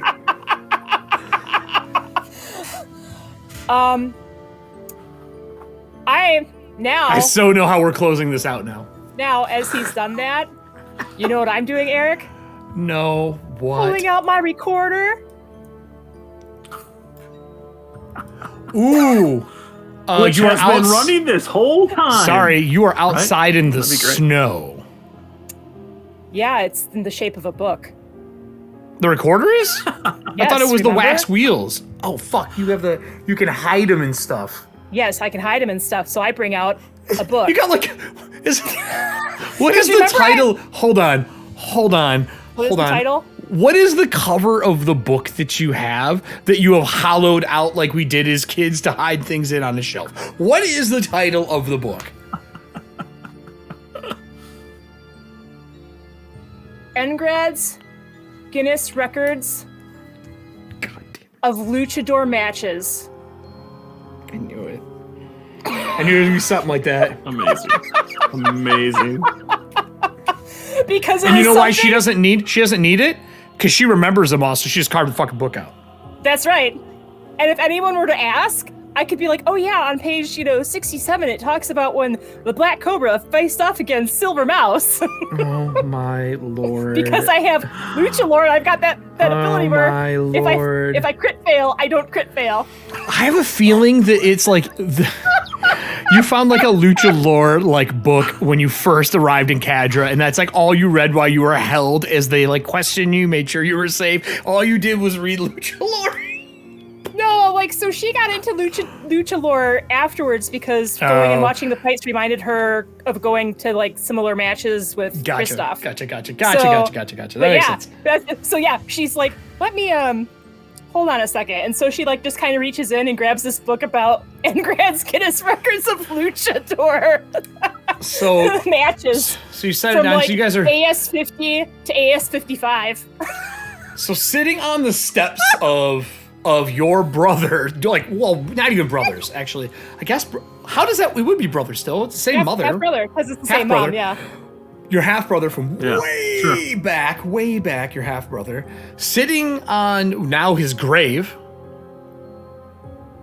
with Loretta sitting with you with the cane in her hand. She puts the cap back on it. It's all just coated in like blood from thick viscous that she's like cleaning off. As Nora takes her necklace off and hangs it up, and all the memories inside there and out, like the immediate area of that, not everything outside of it. You remember the tombs and all that kind of stuff and the names. He recants everything to you and you record it. Yes. And the camera just, I think it slides back down the hill and then back up to the eerie echo with Riggs sitting on the edge. There's an Thomas watching down going, how fucking long are they going to be there? I feel like I've been here for like a year. And you guys went in and came out. You haven't been gone that long, but he's just been sitting in the snow the whole time waiting for you guys to come back. He's been gone for like a couple of hours. And finally, it would see him like turn one of the big lights that you have on a tugboat and flash it a couple times down on you as you guys are literally encompassed in this light from the tug. As the scene kind of closes out of you recanting it back to him. And for the second time, you see Everston go, what? As Loretta goes, it's just the lower jaw of the porcelain mask is like, and she pops back up. She goes, mistakes. You have to fix your own mistakes. And that's where we're going to close out tonight. Wow, you guys found out some information I wasn't expecting, some tidbits. And then we got to keep those tidbits. And you get to keep those tidbits. And you also get to keep the sword cane, which we will talk about. That is the bonus from this leaving. All the knowledge that you have. And she didn't ask for the amulets back. She just expects them to be hung back up. It is up to you if you keep one or both of those amulets. Up to you. But there are possible ramifications for doing so. Nora would not. No, I wouldn't either, because we promised to put them. We promised to put them back. Okay, just making sure. There. So thank you everybody for watching SideQuest. Once again, we didn't hit the 1 hour mark. We had 2 hours, which is still a pretty tight 2 hour for us. Thank you for watching this. And as always, everybody, if you want to check out more for us, the playlist will be at the end of this. Please follow our YouTube channel. We are trying to get ourselves up to 1,000 so we can rename this channel to Eric Frankhouse Presents and not a random string of letters and numbers, because you have to do that to hit 1,000 on YouTube. And thank you for all the people who support the show. The citizens of Merrifield are awesome. Stream Loot cards are how we handle this on the first and third Tuesday of each month when we play Athantia Dark Tides live over on Twitch at 7:30 p.m., 7:10 for the pre-show, Central Standard Time. And thank you to you two for showing up. I think this is the first one that you two have been on for this season. And just like last time, except Nora got to be here instead of being a bird person. But a lot of knowledge comes out from these Everston episodes as we unravel the history of not only the Everstons, but the Howitz. And who is Everston really? I don't even know at this point. So I hope you enjoyed this episode of SideQuest, everybody. And we will be back next Tuesday with, of course, a live episode, episode 4. Bye, everybody. Bye, everyone. Bye. And remember, the tides will find you. Thank you for watching this episode of SideQuest, Season 2, baby. I love doing these, and I hope you enjoy them just as much. Remember to like and subscribe, and when we hit 1,000 followers on YouTube, we're going to give out some dice. We'll see you next Tuesday at 7:10 p.m. CST for the pre-show and 7:30 for the live show. We have tons of merch, and if you're looking for a way to support us, Stream Loot cards let you interact with the show and help save the PCs. And until next time, remember, the tides will find you.